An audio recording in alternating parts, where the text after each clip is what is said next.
Warning. The following program contains scenes which may offend some viewers. Others may experience mild discomfort, nagging backache, postnasal drip, and delirium, followed by rapid heartbeat, swelling of the nose, throat, and abdomen, and loss of facial hair.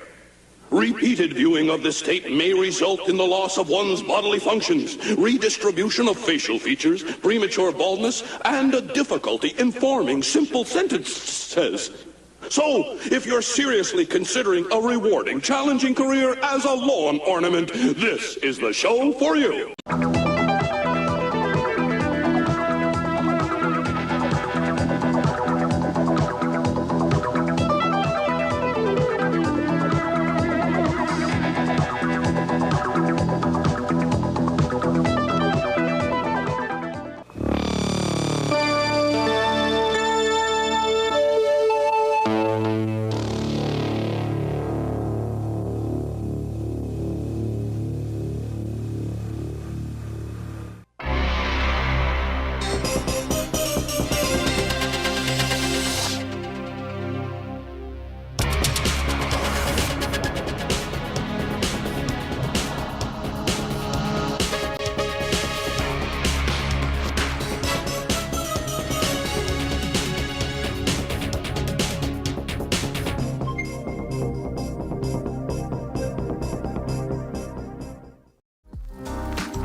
Dog? Stop eating stuff down there, dog. Get on out here. Don't be eating stuff about it, dog. You can't be eating stuff about it. Hey! How? Hey, there's people over there. Over the internet. You see the portal window? Hi, people. It, hey. It's Friday night. Appreciate you guys joining us here on Grown Man Record Night. Happy to have Carl the Envelope joining us again here on the program show. Good to be back again. 500 was oh yeah, a bit insane. Last time you were here was 500. Crazy good times. Was that not crazy? That was nuts. I think I saw the sun come up. We were drinking at like 6:30 in the fucking morning. Yeah. We were literally drinking at 6:30 in the fucking morning. That was a little extreme. I mean, we do some crazy shit here, week in and week out. Trust me, it gets fucking nuts. And we're not taking any crazy like upper drugs or nothing. None of this stuff. I mean, you guys low caffeine, little Red Bull. You guys may think we're doing some fucking nefarious shit over here, but no, we're just hyped up on fucking fellowship and alcohol and alcohol mostly. But whoa, that's the 500, 6:30, and I'll say Metal Theologian stayed up till close to that. Yeah, like 5 something maybe. Yeah, he made it into the 5. He made it into the 5s, but yeah, I remember me and you. We were actively drinking past 6 for sure. For sure. I swear, like you said, dude, let's do one more shot. Yeah. And I looked at my phone and it was like, it's 5 after 6. Nah, why not? I mean, and the amazing thing was, we were all up and moving by 2 p.m. the next day. Oh, sure. Sure. Yeah, I can't sleep late anyway. I mean, we weren't completely functional, but we were moving. No. But yeah, it's a whole thing. That was a thing. So, we've got a good show planned for you tonight. Jay was here earlier. We'll get into it later, but Jay's got some broken ribs. He literally fell off the fucking Zamboni and had to leave before the show started because if we make him laugh, it kills him. Anyone that's ever had a broken rib knows. You don't want to laugh. You don't want to laugh or cough, right? Yeah. Or sneeze. Yeah, so Jay actually had to leave because... I mean, I'll just go on record as saying I have made Jay, one of the first times he came over here, actually, I made Jay pass out from laughing. That's a true story. We'd been over here just a little bit, or Jay had been coming over here a little bit. Yeah. A few weeks. And I said, Miller, won't you cut that mess off your neck? It was a C.K. Siler reference, right? Right. Jay was in the kitchen. He starts laughing and just goes backwards, boom, onto the fucking floor.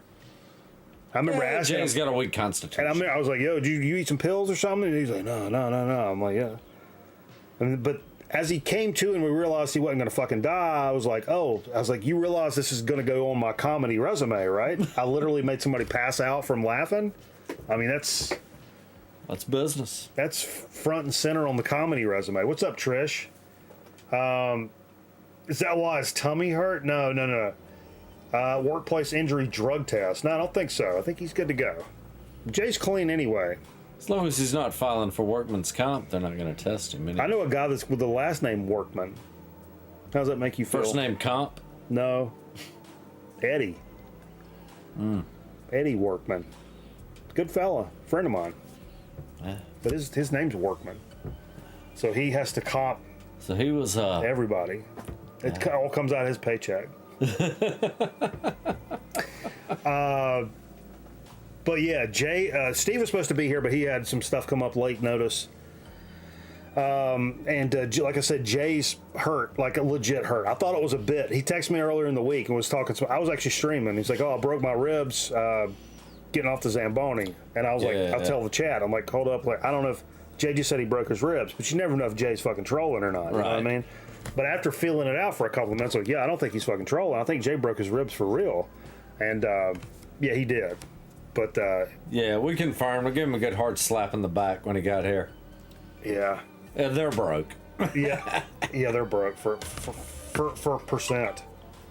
For percent. What? Cameron was texting me.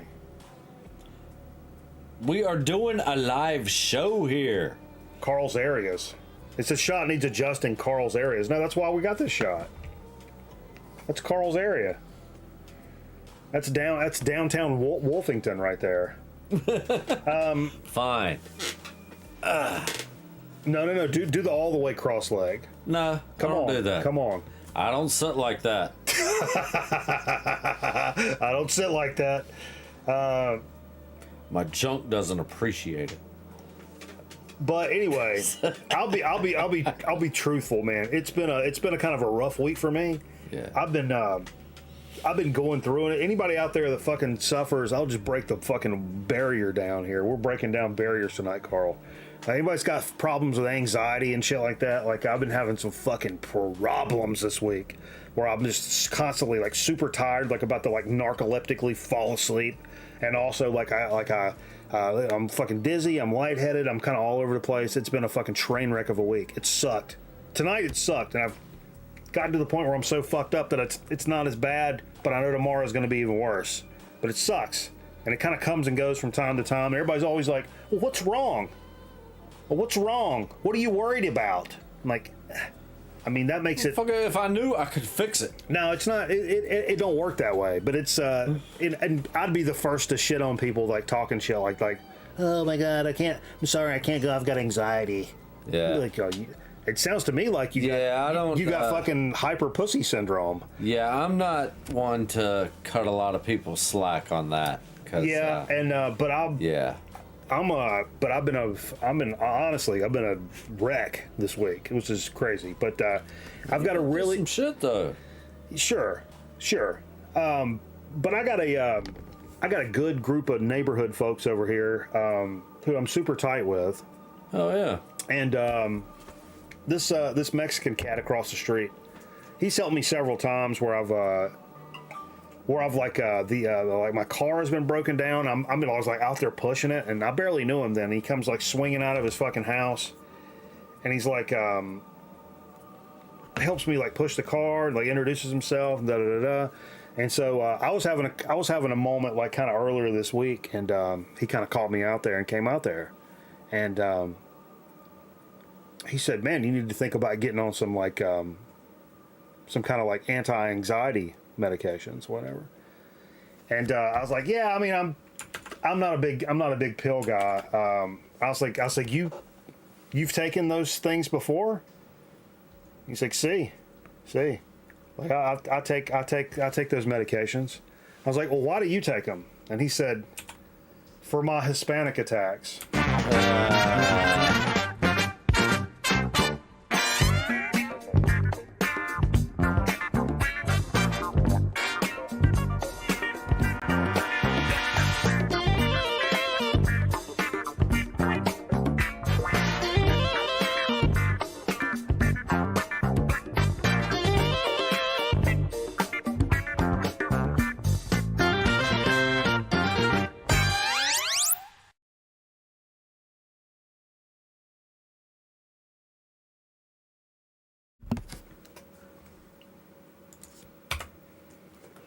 Totally ask him to mow your lawn. Whoa, Carl. All right, folks. Again, thank you so much for joining us and hanging out with us. And we've had a really good time tonight, jamming some records. And I've let Carl play a bunch of his records tonight because I told Carl the more you play, the less I have to shelve. Which is true. That's very true. And Put them back in my bag and take them home. While I love the Sunday shelving show live on twitch.tv/Grown Record Night, you've got plenty to work with. I've got plenty to work with, and I don't need to add any more to the pile. Dude, you've got 2 to 3 months of shelving show. Well, that's kind of a misnomer. Right here. It's really just that one, because some of the other ones is stuff that doesn't have a place right now. Like my country section is completely filled up. There's nowhere else for it. I can't make any room. There's literally nowhere else for it. But this, like that shelf, and there I got a stack like this down here from last week. Boom. Yeah, you got at least a month of shelving show. So that stack and right here, 100% all day long. Yeah. Give Carl a hug night. What the fuck? What? No. Who said that? How's Carl's boat? Got a question from the chat. How's Carl's boat? Floating. That's a good way to be. That's the best way to be for a boat. What's the best thing about living on a boat? Being gently rocked to sleep every night by the motion of the water. Okay. Does it fuck with people? Like make them sick or anything?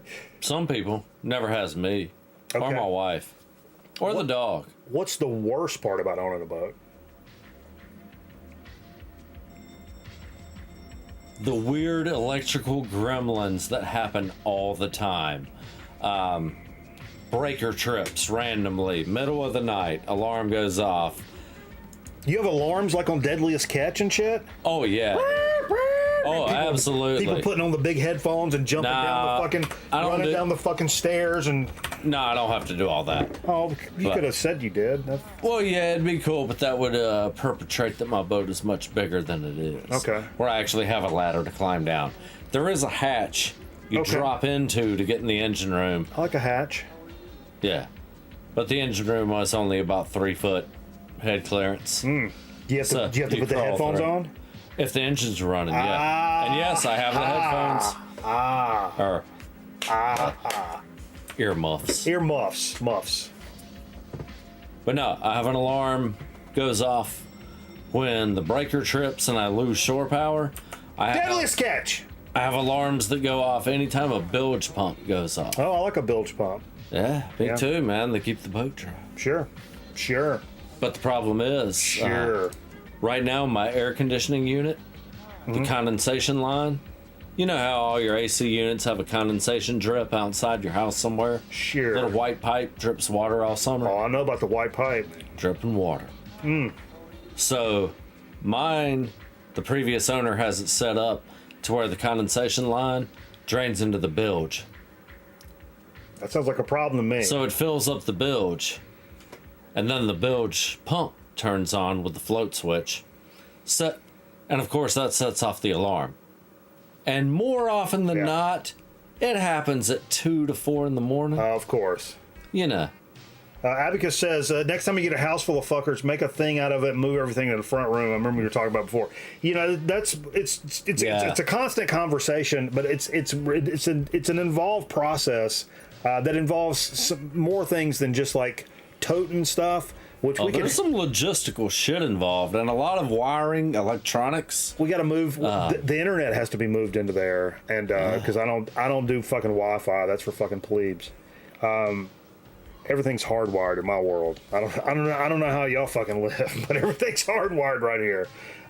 So there's that. We got to make sure that stuff is kind of lined up. But I have taken some days off in the coming months to deal with those things. But I don't know that. Hey, Dumont Lebowski is following. Why did that notification not come through? Am I fucking stupid? Did you guys see a notification? I heard your phone make noise. No, I mean the little. But I figured it was just Captain Carburetor. No, it should be the fucking spinny thing on the. Thanks for following the program. Appreciate you. Yeah, I missed the spinny thing, but there should be a spinny thing. Now I'm pissed off about it. We probably missed it. It's possible. Oh, it's very possible. They'll tell us if we missed it.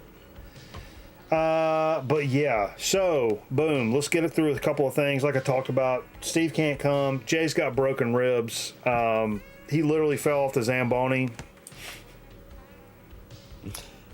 I just find that funny. He just fell off the Zamboni. You saw no spinning things. Okay, see, it's not working. Now I'm pissed off.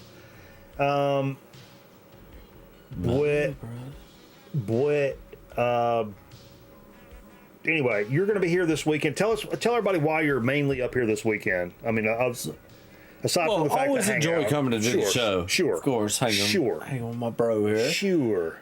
But no, I came up this weekend on a whim to hit up the weekend-long memorial free concert for Burley Hayes, former owner of the Somewhere Else Tavern.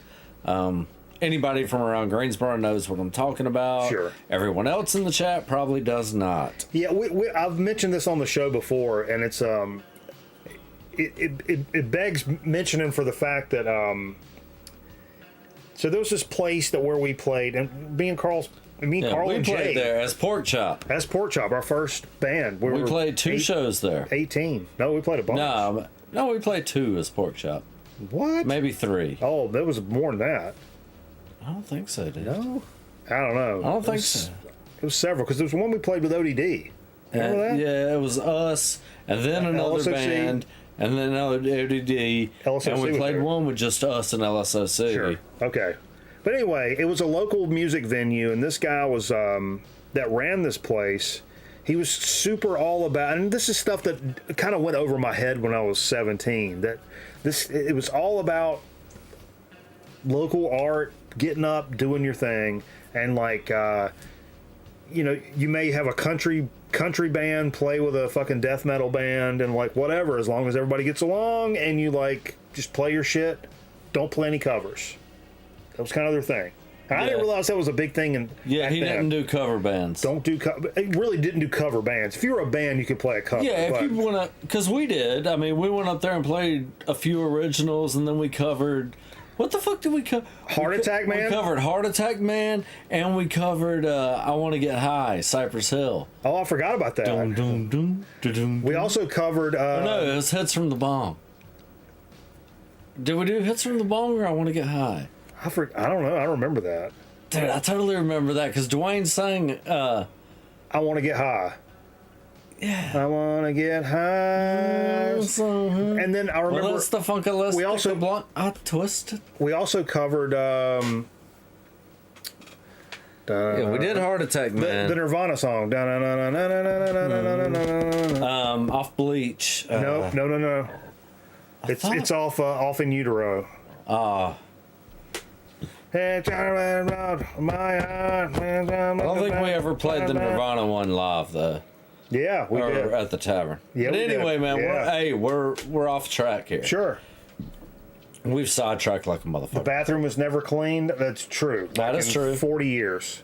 But it was this place where like the Barbary Coast in Wilmington. It's like anybody that's grew up around here knew that place to be. You could always go catch shows. You could just show up there on the Saturday night.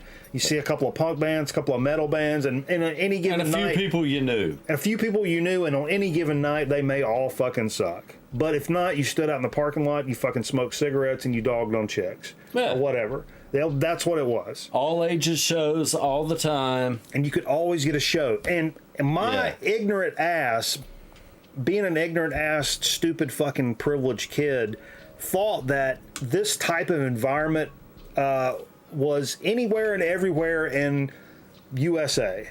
In your hometown USA, there's a club like boom, boom, boom. You could go get a show and go play, and everybody hung out. And it really wasn't. It was really that an anomaly of a club, that type of environment that's not available and everywhere. It's not common. It's not as common as you would originally think. We were super privileged to grow up in that and have that experience. It turned me into what I told my mom, because I sent her an article written about it, and I was like, you guys turned me into what I am, but like, plus what I experienced here made me who I am. 100%. Oh, yeah. It made me find bands like Of Dying Dreams, which is why I learned to play music and wanted to go play live and in the first fucking place. And stuff like that, where I saw a guy riding his. I mentioned this the other day. It's the coolest thing I've ever seen in my life, and I only wanted to do this one thing my whole life before I died. I wanted to push my guitar cabinet across the parking lot and ride on the top of it. I thought that was the coolest. Superman. Correct. Yeah. I thought that was the coolest shit ever. You looked like the coolest swinging dick in a band ever if you're riding on your guitar cabinet across the parking lot. Shit like that. Especially when you're like 17, 18 years old. You did that, didn't you? 100%. Oh, yeah. Till I stopped playing there. Till I stopped playing out live, period. I did that everywhere I went. Oh, yeah. No. Full disclosure, until one of my casters fell off, and then instead of fixing the one caster, I took the other 3 casters off. And by that point, there was other people that carried my shit for me. Dick. And I would be like, nah, mine doesn't roll. And they were like, oh, we got it. Dick. That's a dick move. That's a dick move. I never fixed it because by that point I never carried my own shit anyway. Yeah. But it was I mean, actually, I grabbed that fucking flyer again, Carl. Which flyer am I grabbing? Out of the Primitive Future Primitive tape. It's our first show at the tavern, but we've showed this a bunch of times. But tonight, I mean, it rings even more fucking proper because. So we're going to say goodbye to this cat that gave us tribute to the owner of the tavern. That gave us this fucking World's Tavern. That gave us this opportunity, and you can see right here. I was 18 right there, and you see at the bottom at Somewhere Else Tavern. This is 1995. Yup. So crazy, man. That's where it all came. And Burley passed away, and he was a cool guy. We ended up being, well, fuck, over the years in different bands I was in, we made Burley a fuck ton of money because we pulled a lot of people and shit. But like, the relationship grew, and he just became. He was an old friend that we all knew and shit. And everybody knew Burley. Everybody knew Burley. Everybody loved Burley. And oh yeah, didn't matter what you was or if you brought 5 people or 1,000 people. Yeah. When you got done, he was like, "Cool, man," rocking. He loved it either way. So yeah. But anyway, it's gonna be fun. They're doing an this all weekend event. Like they're doing shit tonight and tomorrow night and Sunday. And Sunday, they're doing a little benefit thing for his wife and. Yeah. But it's not so much a benefit. I mean, yeah, they're taking donations, but it's more of a tribute because the shows are free. It's a tribute. Is free. It's a tribute free show, and if you want to kick in toward his wife, yeah, I mean they'll be taking up a collection or whatever if you want to, but it's a free show. All these bands that used to play at the tavern. Yeah, like Cameron says, we were so young, and when we first went to the tavern, always felt welcomed. And and we were fucking dorks. We were like 15 years old. And we were dorks. Like, there were first couple times I went to the tavern, like, I wasn't even old enough to drive. I wasn't quite that young, but I remember driving around looking for it, and I couldn't find it the first old tavern on Freeman Mill Road. Yeah. Yep. And a lot of cool bands have passed through there and went on to do some big things and stuff, but... yeah, some of the best times of my life were in that place, 100%. So it's sad. I mean, he's fucking dead, and, who ain't? Yeah. So, Motley fucking Crue. Yeah. Yeah, really. I'm just pissed off this shirt's wrinkled. This shirt's a lot more wrinkled than I wanted it to be tonight. Man, you need to get you some of that spray wrinkle release shit. My wife's been using that. Hey, normally I ain't down with stuff like that. But that shit works like a champ. I'll throw my shit in the dryer. That's normally my jam. I live on a boat. I don't have a dryer. That's whack. I have a drive to the laundromat. You have a clothesline? Y'all hang shit out on the boat? You can do that. You can hang clothes out. With all that wind? All that wind? Come on, bro. Yeah, there's a certain level of decorum that, you can push it, but you can't push it too far. Okay. Iron it while you're wearing it. Okay, Aaron. All right. Yeah, man. I would love to... when we first went to Freeman Mill, we got dropped off? No way. No way we did. Not me and Bo did. No way. Our parents didn't drive us over there, Ryan. We were older than that. My mom dropped us off there, me and Bo. Yeah. We were like 14, 15. Yeah, me and Cameron were like 17. We were a little older. Y'all were a little late to the party. Yeah. Especially the metal scene party. Yeah, because we took my truck over there. Then once we saw, because we went to see like a band that we knew, like ODD. But 100% it was ODD. And I didn't get into ODD till I was 17. Wait a minute, weren't they False Prophet before they were ODD? Or some of the guys? No. Who was False Prophet? False Prophet's still a band. Jay's got their record. No, they were Requiem Mass. Requiem Mass. And then there were Perpetual Iniquity and Epitaph. Yeah, Epitaph. That's our high school shit. But anyway. Yeah. Anyway. I was going to see them at the tavern. Yeah, see, Epitaph. we were way after that. It was already ODD by the time we were doing shit. So that's like 94. Yeah, I was going to the tavern like 93, 94. Yeah, But anyway, man. Burley tribute. Yeah, let's do a shot. He was a good man. Let's do a shot for Burley. Fucking A, man. Fucking A. Fucking A.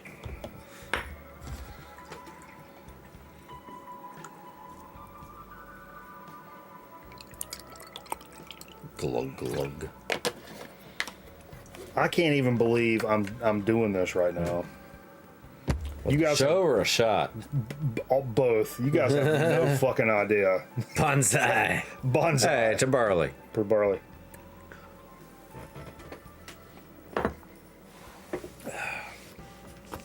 All right, let's move this bitch along. Moving along.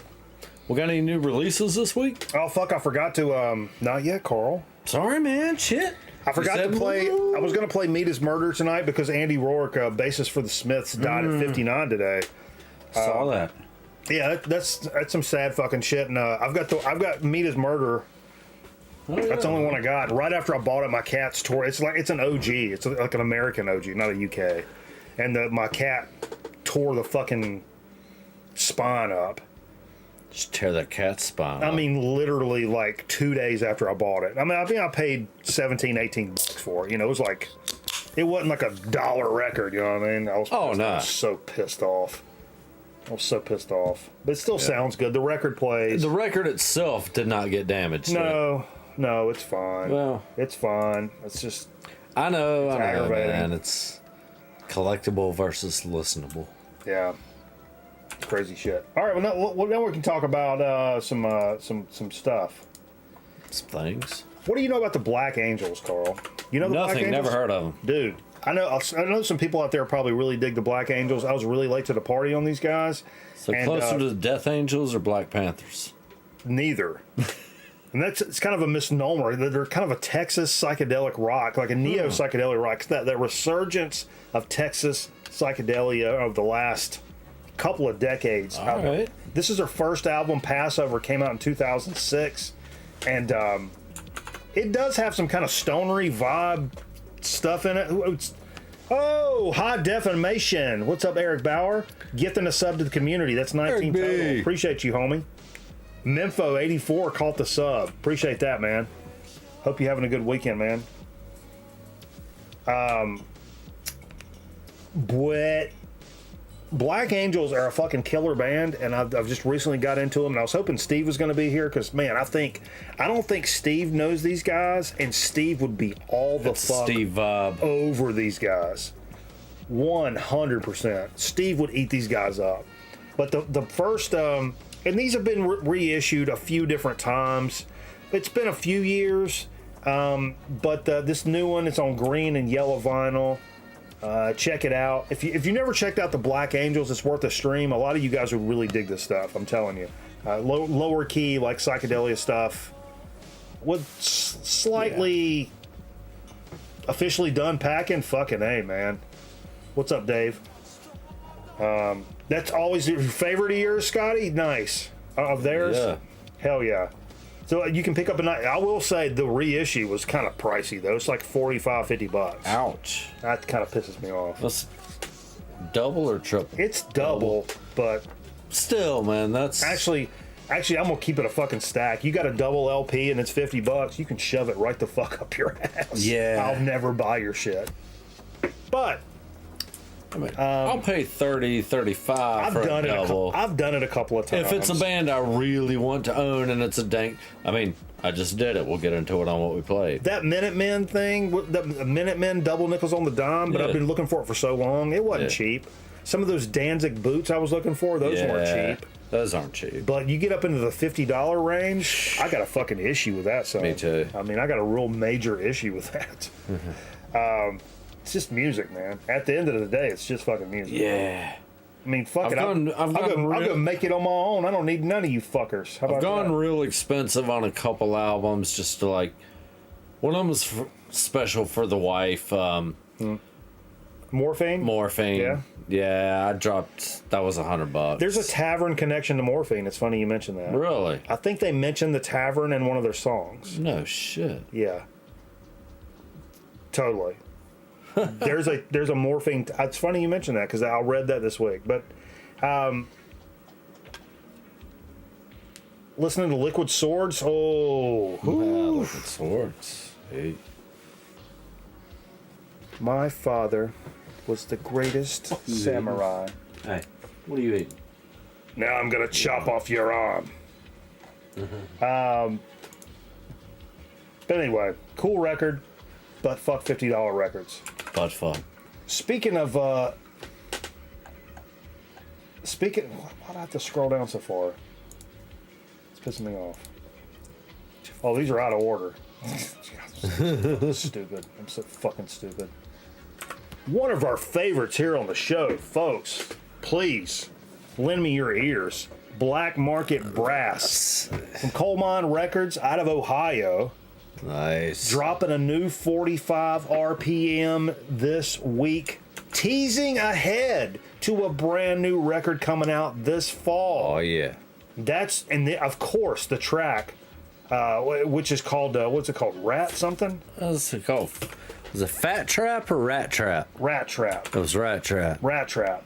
Yeah. Banging just like you knew it would be, and but more importantly, teasing ahead to that new fucking record. It says Afrobeat fused with heavy, hypnotic, and sci-fi sounds. Oh, you know the fucking vibes. We love those guys. I got the first full length up here. I started a new thing where I feel anxious. I start busting out push-ups in my office. No shit. So yesterday, I was kind of going through it a little bit. I did like 7 sets of 10, so I went through like fucking 70 push-ups in my office. So you're sore today, aren't you? I'm a little sore, Carl.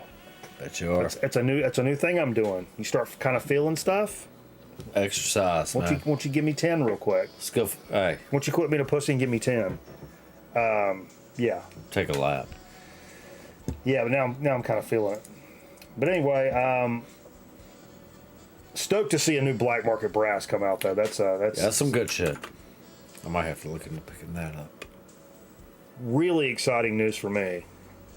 This week, 3 Melvins reissues came out this week. I was kind of taken aback by this because I've not been in a good headspace, so it's been kind of hard to like wrap my head around stuff. A lot of things don't make a lot of sense at the moment. Right. But so I was like, wait, have these already been reissued? Am I tripping? Is this something I missed the news on, or I'm just kind of regurgitating dumb shit? Anyway, no. All 3 of these are brand new reissues out of the Melvins camp, which was, if you collect Melvins records, a lot of that stuff, as it's been reissued over the past few years, but stuff that hasn't been reissued is traditionally very, very, very fucking expensive, which is a bummer. But this stuff, boom, back in play, boom, Boom. I can't find That's it. I'm not freaking it. out. I'm pissing off. I'm getting pissed off, down. Carl. Left, right. No. You had 3 I got Melvins. it. That's it. I got it. Houdini Live 2005, a live history of gluttony and lust. Recorded in 2006 through Ipecac Records. It's a live rendition of the 1993 Houdini album. I've never seen or heard this. I don't know this record. I'm pretty. I don't either. I can't believe I've never seen or heard of this record. But I obviously love Houdini. That's one of the most iconic, if not the most iconic, Melvin's records, and one of the most palatable by just normies. Because not everybody wants to hear Hostile Ambient Takeover. Shit's a little wild. It gets a little rough around the edges for folks that are maybe not as keen to the noise type scene or whatever. Right. But Houdini, The softer folk. pretty palatable record and rockin' ass record for sure. And they'll hear it live. I bet that'd be pretty cool. Another one. This is one of those I used to jam digitally all the fucking time. Really excited to see it come out on actual vinyl. Tres Cabrones. This is it's originally the 19th record, 2013. So this is that era of stuff that got really, like from the 2005 to 2015, 2017-ish era. That Melvin stuff got really, really hard to find on vinyl. If you did, they just released it the one time. That's why. Yeah. And if you caught it, you caught it. If you didn't, you didn't. And you lost out. Next thing you know, boom, you want it. It's $200. Which, again, eat a dick.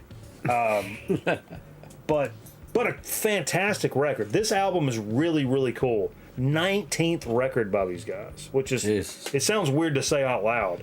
And features the original drummer, Mike Dillard, when the current drummer, Dale Crover, playing bass on this record. They're always switching motherfuckers around. Yeah, you know. Mm-hmm. But this is the one right here. I like the live one. I could probably take or leave in terms of like buying it on vinyl. The last record, I would like to pick that up. This one, I have to pick this up. I was gonna find it. God damn it! What? Go look, see if you can find it in the CD stack. What? CD stack. Jerry. You won't be able to. This came out today, and oh my god, I am so excited for this. This is the Melvins, Bulls and the Bees, plus Electro Retard. Now, the interesting story about this is I picked up Electro Retard, man, probably back in 2003 or some shit. And Electro Retard is where I fell in love with the song Youth of America. And I thought it was a Melvin song, then later, much later, realized it was a Wipers cover. But that's an EP. And then the other weird thing is I found a CD, and it's sitting over there. The cardboard little thing is sitting over there. We just have to find it because I wanted to show it off. But I found this in a thrift store. It said Melvin's, the Bulls, and the Bees, and it was like 4 or 5 songs, but it had like a Scion, like the Tank. She's looking at her crotch. No, she's eating her feet. Oh yeah, she's eating her foot. Stop. Stop eating your foot. You trimming your toenails? No, she does that like a fucking idiot. Obsessively.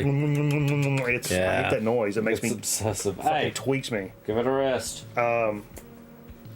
Anyway, but I found that CD and it had a Scion logo on it, and there was some like deal they worked out with Scion, the car company, to where they were giving these out or something. It was like With vehicles and shit. I don't know. It was like Or like hyping the. It was a promotional deal they did box. to make Scion look like the cool hip car company, essentially. Yeah. Even though the Melvins were probably in their 50s by then. Yeah, and Scions were complete pieces of shit. But anyway, I bought that from a thrift store, and it's got some Melvin songs on it that I didn't know from anything else. And I was like, holy shit. The first song, I can't remember what it's called, but when Buzz says, what does he say? The whole world is watching. I must have missed my calling. It's like the whole world is watching. I must have missed my calling. I'm like, oh my God, dude.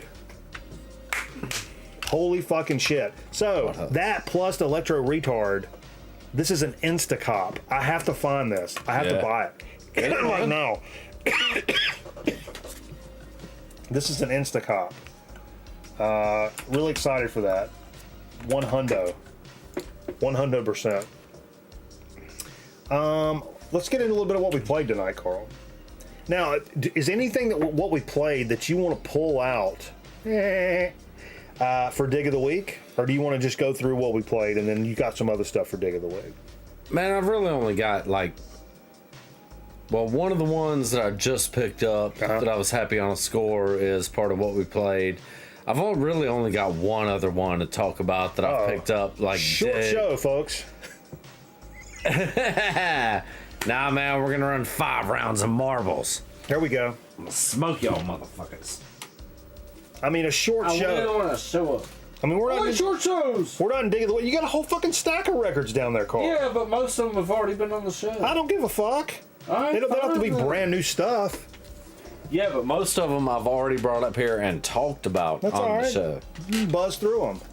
It's fun. These people have no short-term memories, Carl. That is true. Do you know Actually, neither do I. That's why I brought so much shit that's already been on the show. These people that watch this show, I mean, are you serious? Yeah, you're right. Getting a fucking read on these people? They're... All right. No. It's not Dig of the Week yet. No.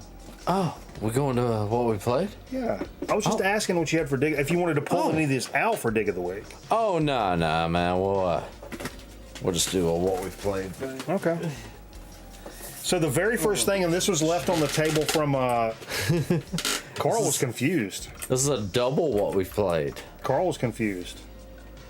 Carl thinks, what the fuck just happened? This was left from the Sunday Shelvin show. The latest Resin record, which is absolutely fucking killer. Solace, sent to us by our pal VK. Yeah. And what's funny is I played this first, and then VK came in like 3 records in and cashing some banana bucks. It's like, yo, I'm getting ready to go see Resin on their release party tomorrow night. Why don't you play that new record? I'm like, actually, we just played it. And I was like, you know what? I'll play the other side. So we actually played both sides of this shit tonight, and I wasn't arguing. This is a good record to play both sides of. So fucking killer shit to jump into tonight to start the show and to jump back into the show a few records later. I mean, because it really does cover like a lot of different gamuts of the spectrum. You got your fucking super psychedelic, like just vibey shit. Yeah, it's a good album. You got some super heavy stuff, and they even pull out like a saxophone in certain passages. Very unique when it comes to like stoner doom kind of stuff, and that's kind of a misnomer. I'm getting to where I hate labeling stuff like that because that gets locked into like, oh, it sounds like Caius, or oh, it sounds like Sleep, or oh, it sounds like It's like, stop it. Actually, that Resin doesn't sound like any of those guys at all, honestly. Yeah, and I was digging that album because it's not all that same stoner doom vibe, like stoner doom vibe. There's songs, different songs are taking it in different places. Side A sounds a lot different than side B. Sure. They got some variety in their shit. Sure. It's good. Yeah, good stuff. Like it. I think that's one of the most inventive. I mentioned this when I first got this. One of the most inventive albums of that genre in quite a few years. Yeah. I would wager. Like going way outside of what that genre normally does by far. Carl, you pulled this record out. Oh yeah, mixed it up a little bit. Little Joe Jackson's Jump and Jive. When's this from? You know where this falls in his catalog? I want to say this is like 82, maybe 83. I want to say this is maybe his 3rd or 4th record in 81. Oh wow! So actually, I think this is his second record in. maybe third record. So we don't Not know. sure. So we don't know anything, and the chat's going to Except- correct us in 3 seconds. Yeah. Who knows what Joe we're saying. Jackson better than I? Correct me. Vance All I does. know is this album Vance came does. out in 81, and it's the funkiest, jazziest, most horn-oriented Joe Jackson album I've heard. Yeah. And I really dig Joe Jackson in the way he takes each album in a different direction. It's totally true. Like, They're all no two different. Joe Jackson albums sound the same. They I really like them don't. all. I like some better than others, but Yeah. This you're one totally and Stepping Out is still my favorite. it's either the second, third, fourth, or fifth, or sixth. Carl, 2023. I didn't say fifth or sixth. I don't think he dropped 6 albums. I think there's only 5. Fourth album from 1981. And who did it? Vance. I told you. Vance, 4th album. VK. Wow. He was putting shit.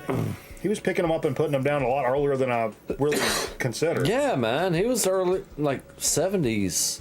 Like, I always pegged Joe Jackson as like, Well, Stepping Out is the real, that's yeah, that's the radio shit. For me- And Is She Really Going Out With Him? Yeah. That was the other big radio hit. And those are 80s hits. we're kids of the 80s. So Yeah. it's like ZZ Top. I think of ZZ Top like As an 80s band. as an 80s band, like originally. And now But as their I've dankest shit is from the 70s. Now, as I've gotten older, I realize like all that stuff. I mean, I love that stuff too, but the stuff dating all the way back is the real fucking shit, But I mean, it Absolutely. took me a long time to kind of come around to that. Yeah. Hey, So Truck, where we go cashing some next? banana bucks. Oh, yeah. Play a little 36 Chambers. Enter the Wu Tang, 36 Chambers. I'll never argue with playing this shit ever. Played side 2 of this bitch tonight. Wu Tang is for the children. Wu Tang. Wu Tang. I keeps it real. Yeah, but there's Prowler cashing some banana bucks. I think 13 years ago today, or yesterday, I think it was, we lost Ronnie James Dio. I'll say play anything from Dio. And I thought about, because it was also an anniversary of Rainbow, so I should have Yeah, played that Rainbow one. Rising. But I know we played that a bunch, and we play Holy Diver a bunch, and probably played this one a bunch too. But it's one of probably the ones I reached to a little less than the others, so I went for the last fucking what's it called? The last in line. Why was I going to say I was going to say something completely different than that. I love the Dio logo. You flip it upside down. Devil. Devil. I played side 2 of this because it had fucking Evil Eye on it, and the old Evil Eye. That's where the horns come from, Yep. right? Ronnie James Dio. His grandmother was The Hex. it was give him the evil. Was eye. like an Eastern European thing? Yeah, Was it Romanian or something like that? I don't know. Somewhere Think over so. yonder. Yeah. Wasn't from Archdale, I'll tell you that much. Nah. One from Archdale. Murray the Demon. Huh. Then Carl played this one. I don't know if you brought What this is one it? or not, Carl. Before, have you bought this? I don't before? know. Maybe I didn't. Everything Louder Forever. When did this as a comp? When did this comp come out? It's like, I don't know. Look at the back of it. It'll tell you. Oh, I can't fucking read that. Give it here then. But let me show I you the can read gatefold that first. But I love the gatefold. Hold the bottom so the record doesn't fall out. Yeah.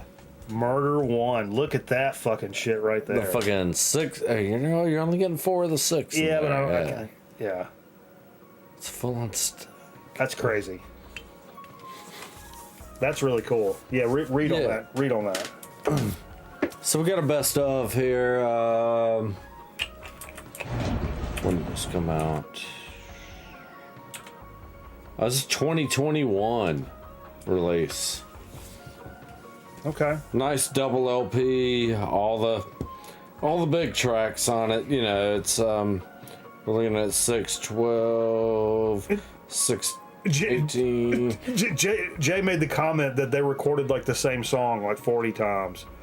Like Motorhead is all the same song and they just change the lyrics.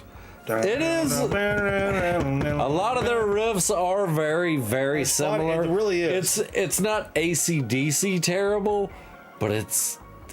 But you know what's funny is I'm kind But I of get there it for it. But yeah, I Every- mean, But that, one song ends. That's a Motorhead riff. One song ends and the next one begins, and I'm just as into it as the last song, even though it may have been It may have been the exact same riff. Yeah, but it's really fun. Motorhead's fun, man. I wish I'd gotten into them when I was younger. For some reason, because I was into punk rock and I was into metal. Same. But somehow I just missed Motorhead. Same. At the time they seemed corny to me because they were older. Maybe, I don't know. Yeah, maybe, but that's stupid. I mean, I was still listening to Sabbath and same shit like that. Guys that are older. So yeah, I don't know, man. That's a really big oversight. That was a big miss on my part. Yeah, me too. And me too. I would have really liked to seen Motorhead in concert. That's one band that I really regret not having seen. Yeah, same. This was a nice little. This is a band I used to not care for at all, but I actually really, really enjoyed playing this tonight. Southern Culture on the Skids. These guys are sort of semi-local. They're a North Carolina band. So they're about an hour down the road. Down near Chapel Hill. You guys know Chapel Hill. Michael Jordan. Tar Heels. UNC #1. Bootlegger's Choice, but there was some choice cuts on that. What was the... this is kind of a best of double LP. Fried Chicken and Gasoline. But you played the side that had Soul City and Banana Pudding. Banana Pudding. Yeah. Now, Carl, for folks that don't know, tell the story about what these guys do live in concert. Oh, yeah. So I've seen Southern Culture on the Skids live probably at least a half dozen times over the years since then. They've been around since the 90s. So it's been a while. But they got a song called 8-Piece Box. Uh-huh.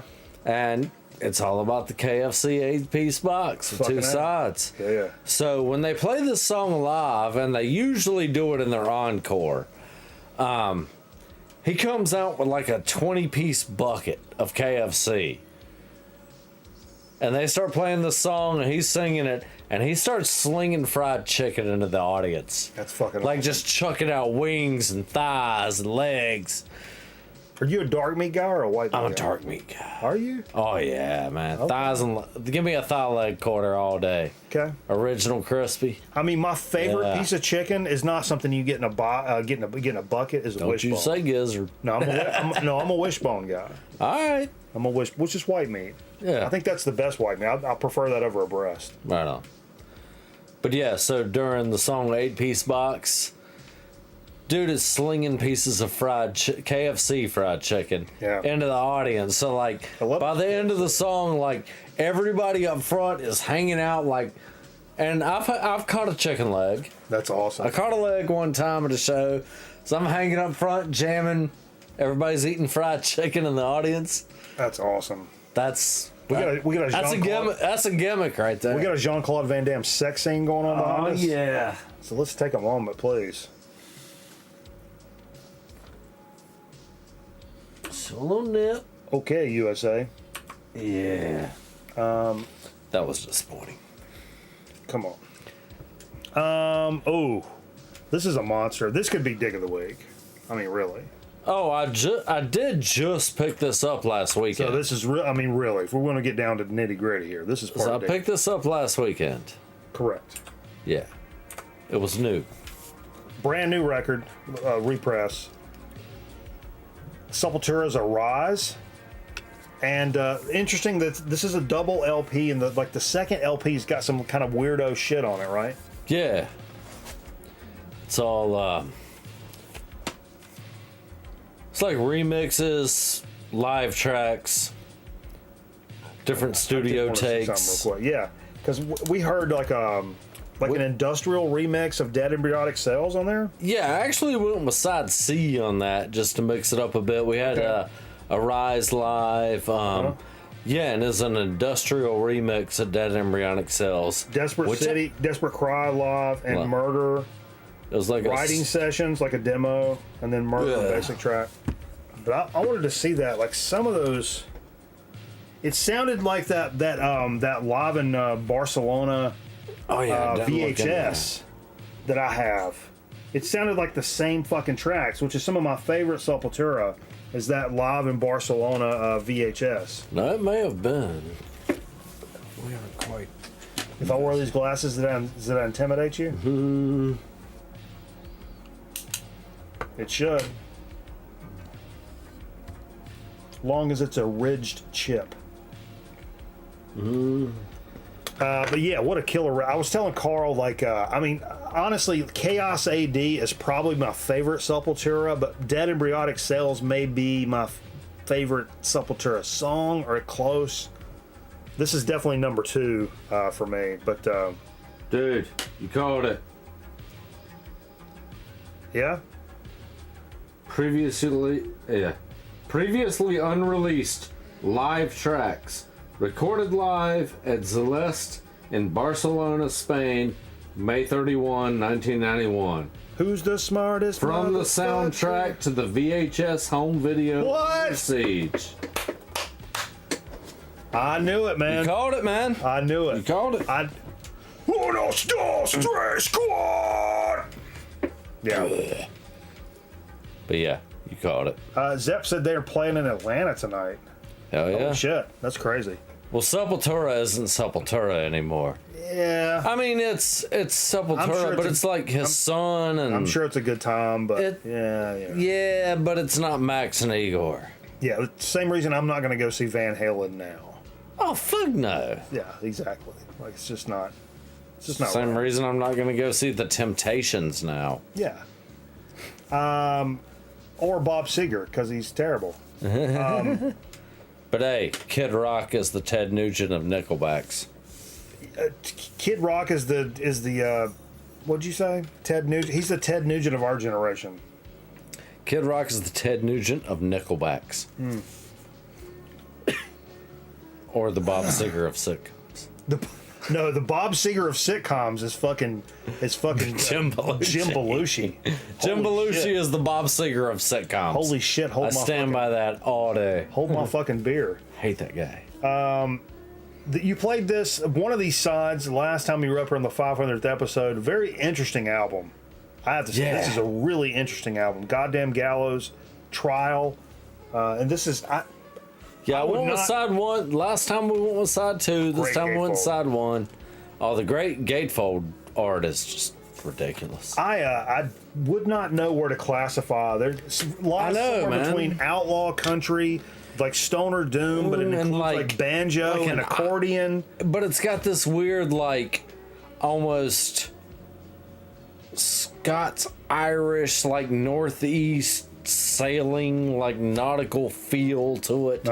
Also, I mean, the first song on side A is named Grass Muncher. So pretty cool stuff though. That's it's and it's way a good like album. I mean, really interesting band.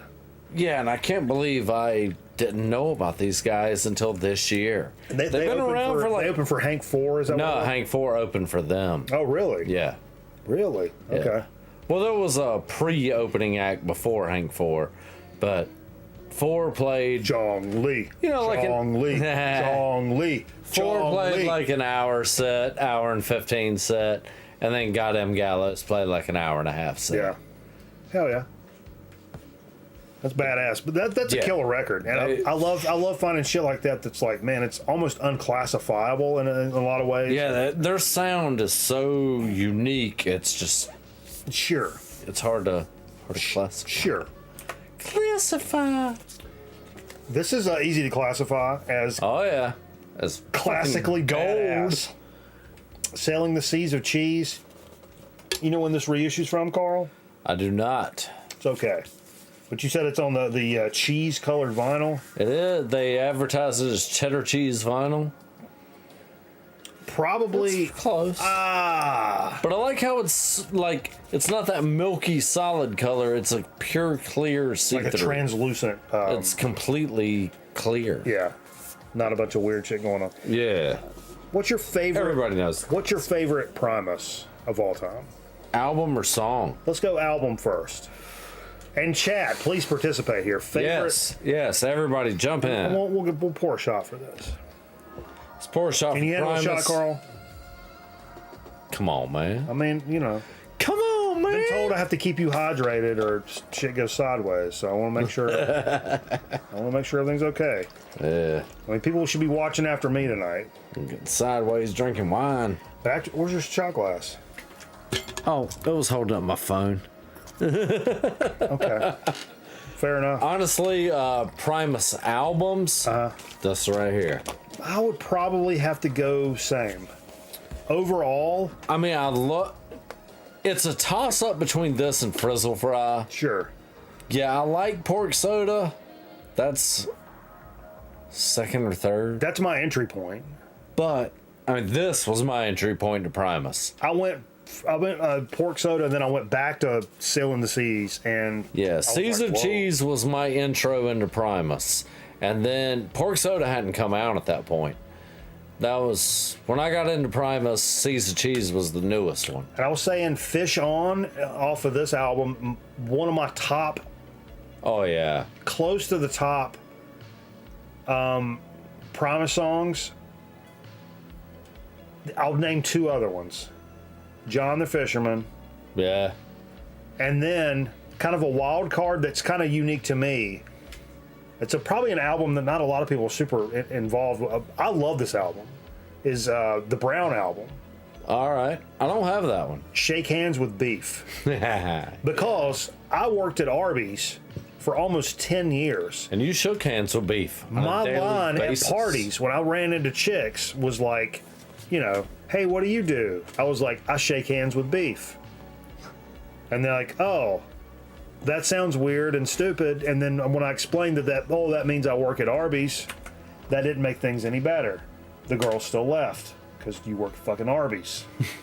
But, I thought it was funny. As long as I thought it was funny, right?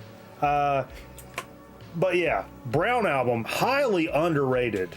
I love the fucking drum sounds on that. That's Brain on that album, playing drums. Shit. Yeah, I'm pretty sure that's Brain. It's phenomenal. I think Brain is the best.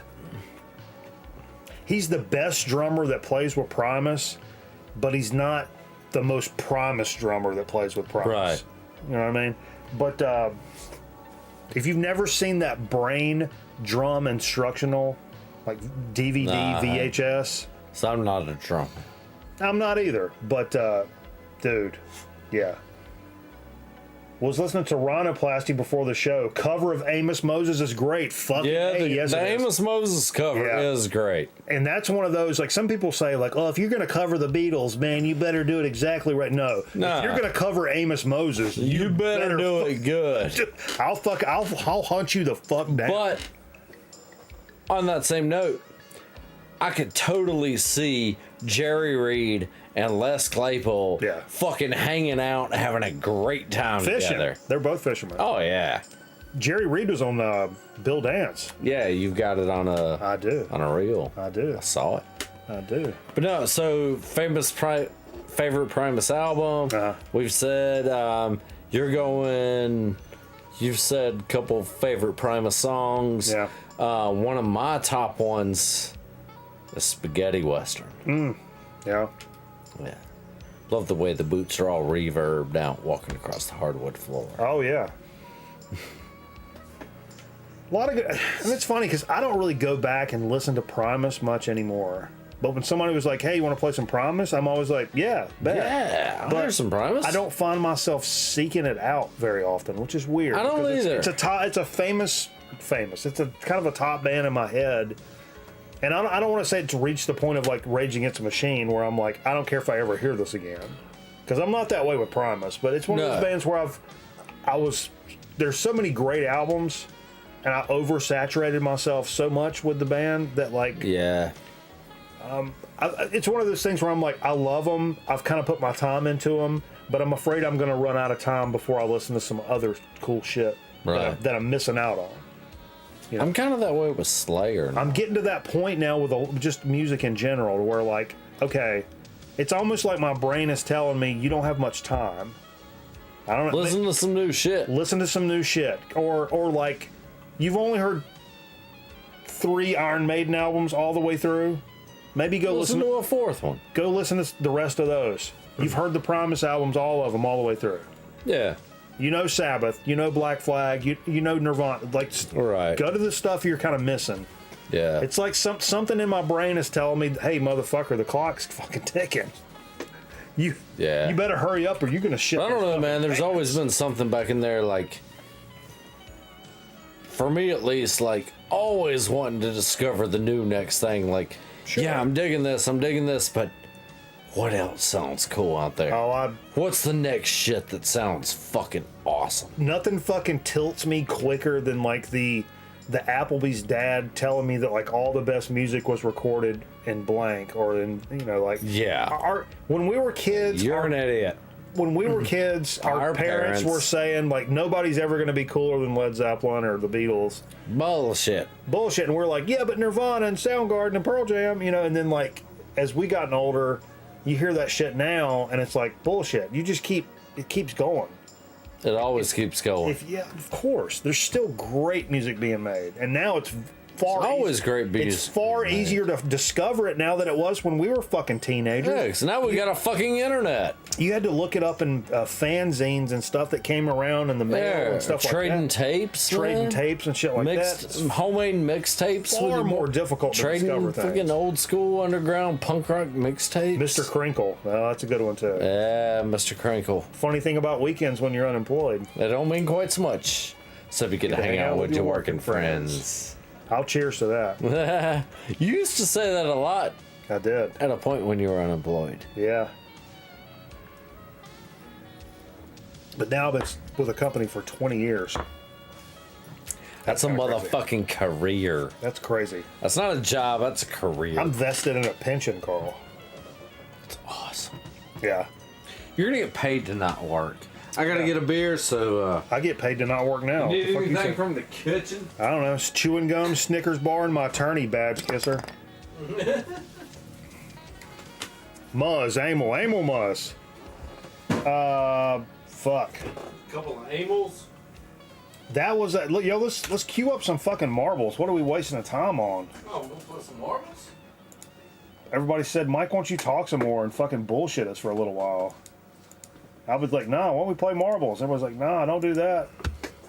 Keep talking and wasting our time. Yeah. Exclamation point, vote, then the number of the track you'd like to run. Exclamation point, vote, then the number of the track you would like to run. Please, folks, please.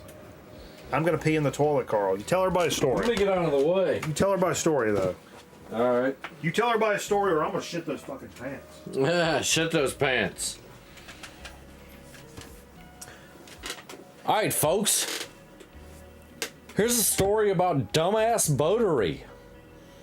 So we're taking a cruise a couple weeks ago, coming up one of the local channels. Another boat coming towards us. We recognize them. They're people from the marina. We got the dog on the bow. You know. They're all looking, waving, saying hey to us. Looking at the dog as they go by. Didn't even notice the big ass boat that was following me. Luckily, the guy driving that boat did. So he had to slam it in reverse because the people cruising by, looking at our dog, having their nice little cruise, weren't paying any fucking attention to where they were going. And that is going to be my summer.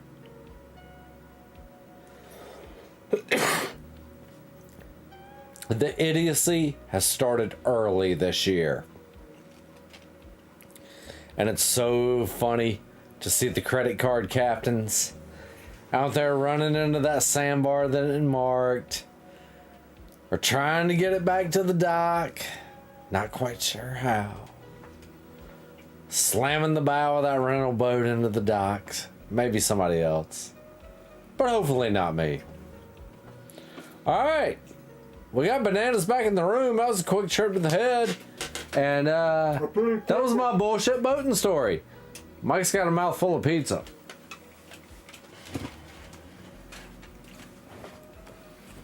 That's pretty quick for an old fucker, wasn't it? Yeah, man. Change that diaper quick. Yeah. All right, let's see what we got here. Jesus. Nobody's voting. I'm cutting the show off. What? Actually, we got a bunch of votes, like one apiece. Did you jerk off your pee into the toilet every time? Literally every time. I'll just pee into the tank, leaving up. There's like, okay, there's like 50 votes for one vote apiece. I'll let you break the. Carl was out of the shot when he was talking. Oh, maybe I was. Yeah. All right. Fucking oh, there it is. You want to? All right, I'll break the goddamn tie. You break the tie, Carl. What are we doing? You can just look at them. You don't have to actually vote. Look right here. Look on the screen, Carl. So we got the saber, the brick, the circuit. Give me the brick. Devil's Chaos, the Raging Pen. Raging Pen. Pixels Procedural Juice Watt. What the fuck? Procedural juice what? I kind of want to run that one. Do it. Yeah, I'm down for that. Do it. We decided. Hut hut. Too late. You guys are lame. It's too late. Holy shit, what are we talking here? Oh, this is a quick track. Maybe we do run two. Yeah, we might run two. Exclamation point play, folks. Exclamation point play. Exclamation point play in the chat, please, to get a good spot. Claim your spot now. Speaking of claiming your spot, folks, if you got an Amazon Prime subscription floating around, you get a free subscription to your favorite Twitch streamer. So claim your spot. Don't let it go to waste. If you don't use it on us, please go use it on your favorite one. I'd like to know who the fuck that is. And we can talk about it, but don't let it go to waste. Amazon Prime subscribers. Don't let your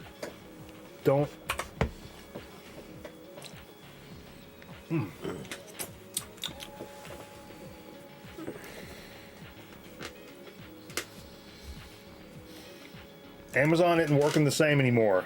Untrue. Untrue. Untrue.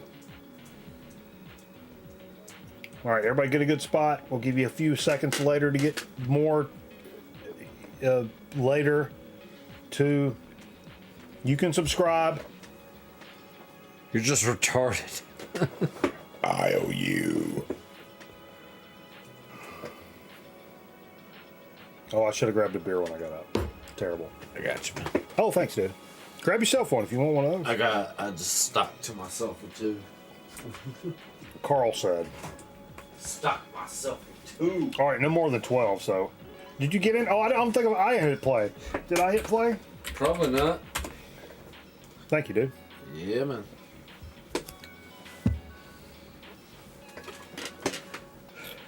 Did you get Ryan? Ryan probably didn't fucking pay for his Amazon Prime. No, he's got the Prime thing next to his name. All right. He's got a Submarino now, but. Well, yeah, somebody gave him a sub earlier. I think he's trying to get I think he's trying to just shit those pants. Probably. Let's go. Boom. Nobody else is playing. Fine. Fine. Chance for me to win. Go watch your other shithole streams. See where that gets you. See where that gets you, Carl. You know where? Nowhere. Straight to Jesus. Loserville. You'll be lined up against the wall watching the other people dance. That's where the other stream. The other streams are lined with other people that just are sitting in the bleachers. Sitting in the bleachers. Watching us fuck chicks, Carl. Yeah. Yeah. We're the stream that fucks chicks. Quote of the night. I don't want to argue about nothing. But Butt Hut. Look at VK. He's definitely the best dressed of everybody on this fucking panel right now.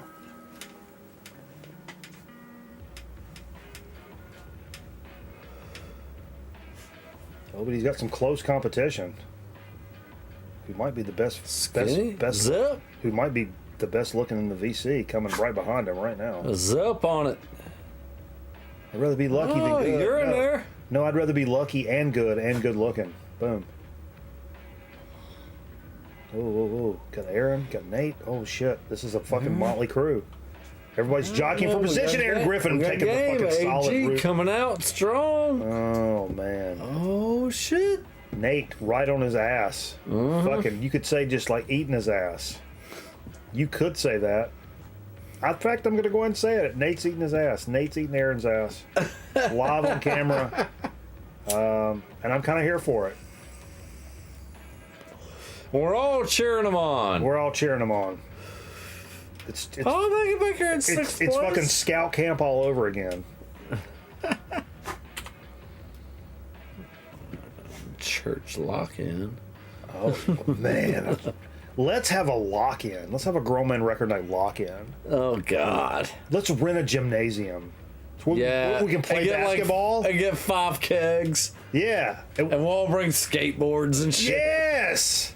Just trash that fucking place. Oh, my God. We'll bring some amps and guitars. Yeah. Jam session, guitar, basketball, maybe some volleyball, some badminton, some fucking mud wrestling. Yeah. Pudding wrestling, bro. Dude, our neighborhood, we had a pudding wrestling contest. Somebody did coleslaw wrestling around here, and I was like, what? I've never. That's nasty, dude. I've never been more bricked up in my entire life. Look at this fucking stone cold champion right here. Won't you just go on and take this whole fucking thing and show everybody what it's fucking like? Oh! Show everybody what it's fucking like.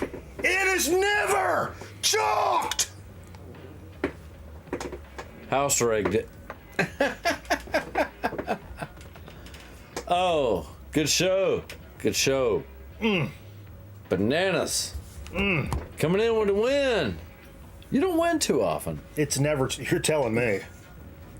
Actually, yeah, that's what I just did. That's quote of the night. You don't win too often. It's never, ever, ever fucking chalked. And that's quote of the night. Go big or go home, son. I would say GG's, but you guys suck. Literally no competition. Fuck you. I'm not GG in that. I was in there in second place. Yeah, it was pretty far back. It was poor. It was literally like taking retards to the zoo. That's okay. You guys will learn. Yeah. The monkeys had a good time. Yeah. Yeah. So for Dig of the Week, Carl. Oh yeah, there is that. Hey, I've got something I've neglected to show in Dig of the Week for several weeks now. Actually, Vance will appreciate this.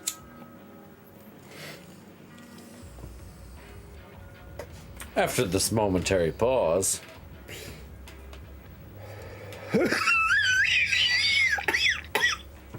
Hork. Horknasium. It's been sitting on my desk for a while. But our pal Jeff, who was supposed to come over tonight, I didn't hear from him. He must have fell asleep. You guys may know him as TV Cigar, who plays a lot of Call of Duty and shit with us on Wednesday night, or not Wednesdays anymore, but during the week. You guys know Jeff. He gave me this. It was a CD that was floating around his collection. They were cleaning. They were doing a little spring cleaning or whatever, and the wife was like, "Get rid of this, get rid of that, blah blah blah." And this was something he just didn't need or want anymore, and gave it to me.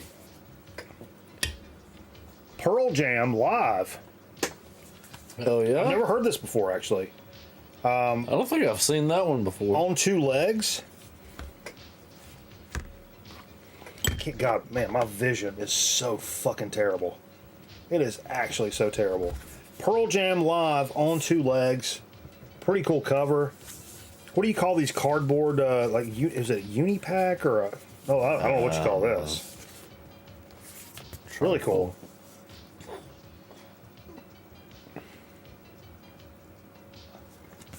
Yeah.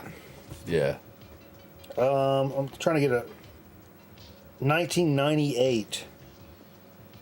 Hell yeah. Very cool. Yeah, so I'm stoked to check that out. Straight from the Project boot that Vance has sent. I've kind of have a newfound passion for the live Pearl Jam stuff. I think I dig the live stuff a lot more than I do the studio albums. stuff. The studio stuff is great, but I think I'm kind of you know, I've got it at this point. I'm good on it. And a band like Pearl Jam, like, you really get the good vibe of it in that live, raw sound. Like, I never realized. The studio, they polish it too much, and it takes that grungy edge. You don't realize. It takes the real feeling off of it, actually. I didn't realize until I ran into cats like Vance that went to like multiple shows in a row. Yeah. And I'm like, oh, it's like the Grateful Dead or like Fish. I'm like, oh yeah, like Pearl Jam is that kind of band where their live experience is new and different like each night, and they put a lot into it, and they like their live show is a big thing. It's not like, hey, I'm going to go see Motley Crue live, where you're like, and they're going to play the album. They're playing, and they're using a backing track, and like, this is cool, but like, I feel like they're also mailing it in and just kind of raping my fucking pocketbook. Where Pearl Jam seems like a band that, even if you're like, I'm kind of like on the edge on Pearl Jam. I mean, yeah, and like the studio albums, I'm cool with them. I'm totally cool. I'm not going to shit on them. But I don't fucking bust a nut looking for them or want to play them. But the live stuff, man, they got something fucking working. I mean, I'm picking up what they're putting down. You know what I mean? It's good stuff.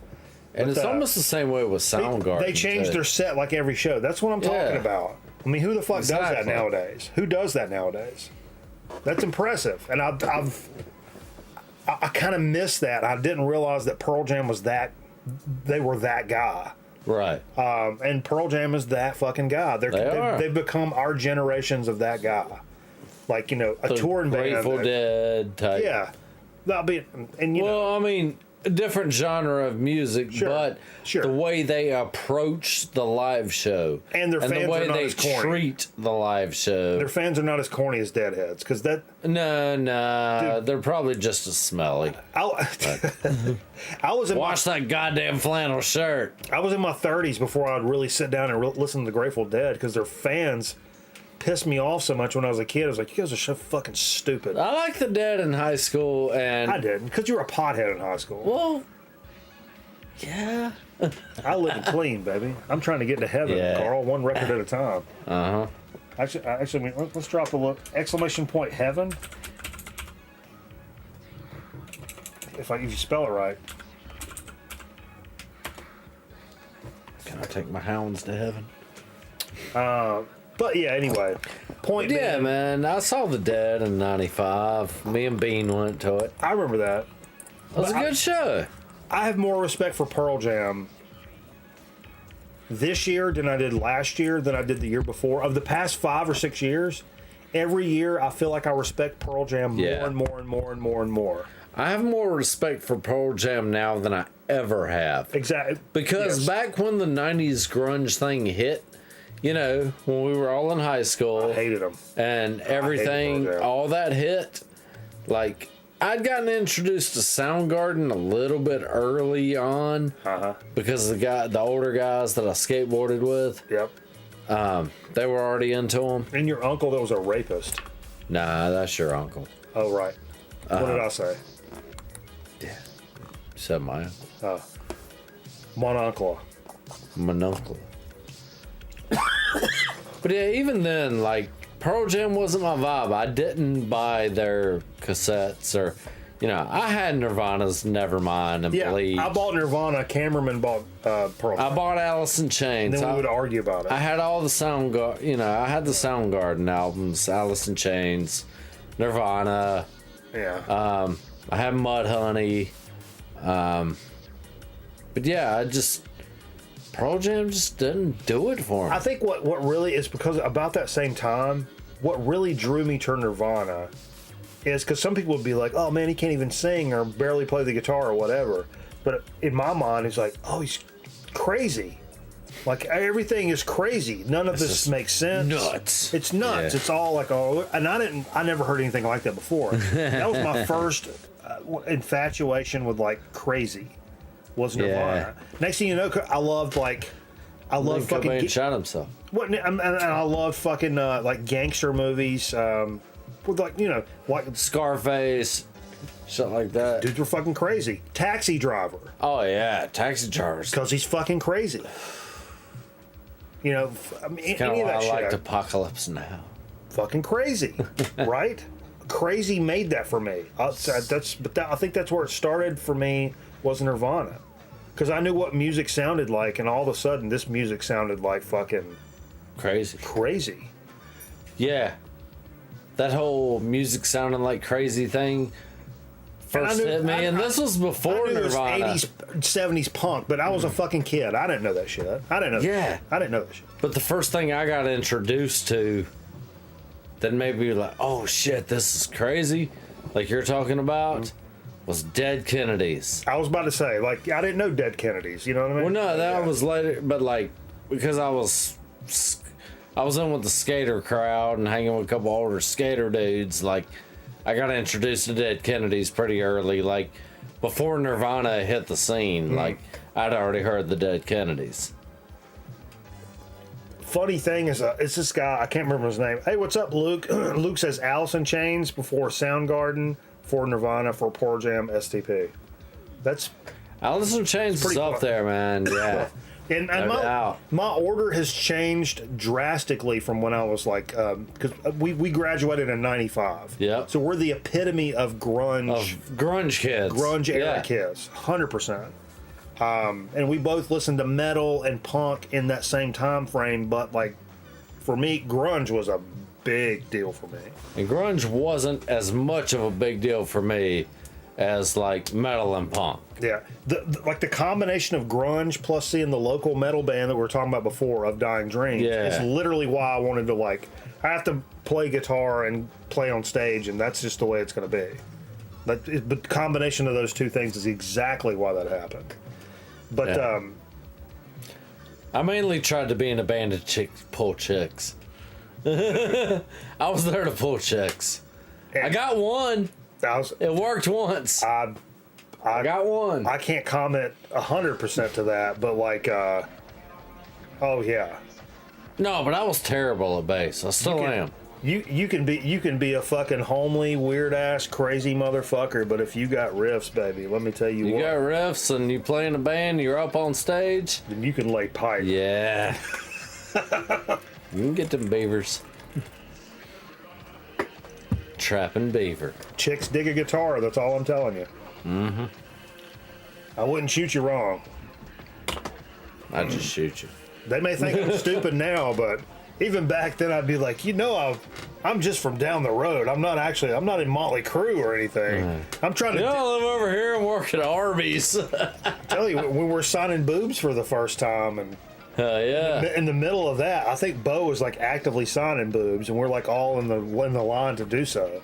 And I'm like, we're from fucking Greensboro, right? And Bo goes, shut the fuck up. Exactly. He looked. Bo knows what the Bo knew what the fuck. Dude. Because I was that motherfucker had game beyond his years. I was like, why am the guy that returned my And Justice for All cassette to me that I had loaned to him. Like, in one other thing, oh, here you go, man. Thanks for letting me borrow it. I went home, threw it in the tape deck. There's no tape in there? And there was no tape in it.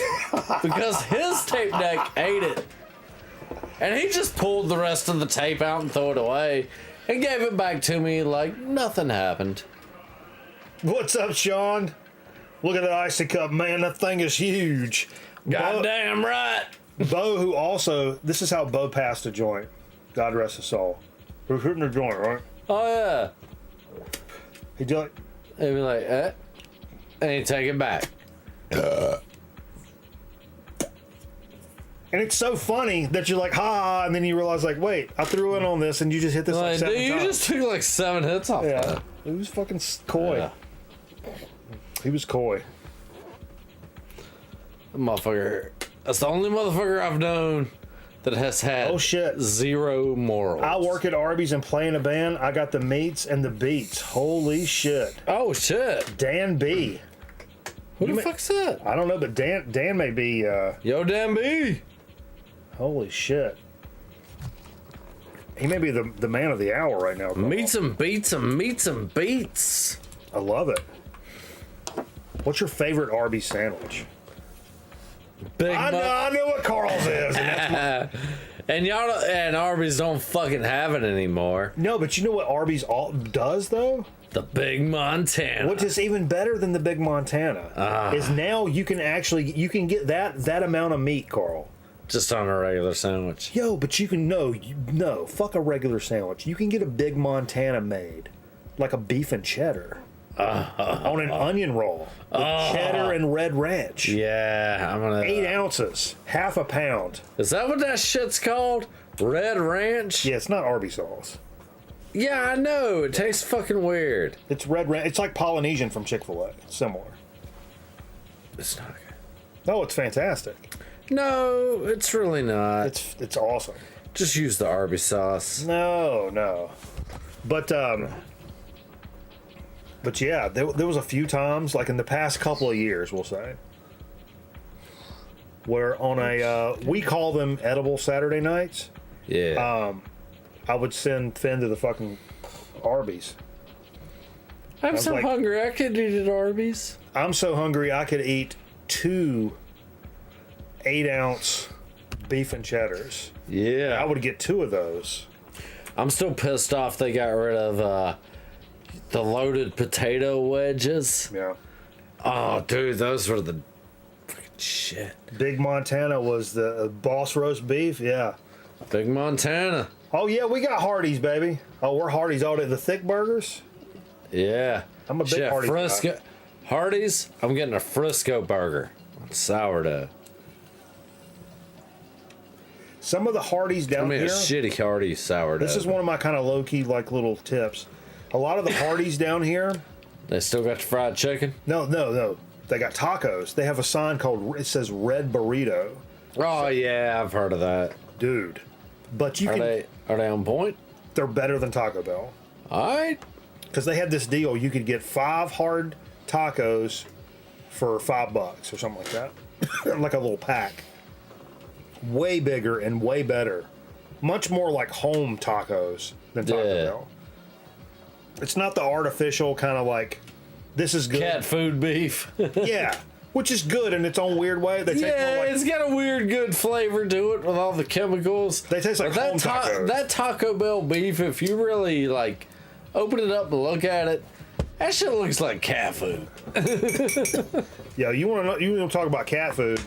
You don't need to tell that story. You talk to your boy now. Yeah.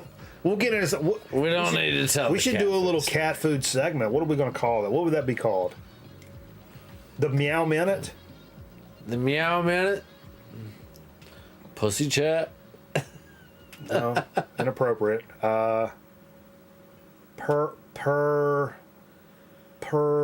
Perfect snack? Perfect snack. Perfect snack.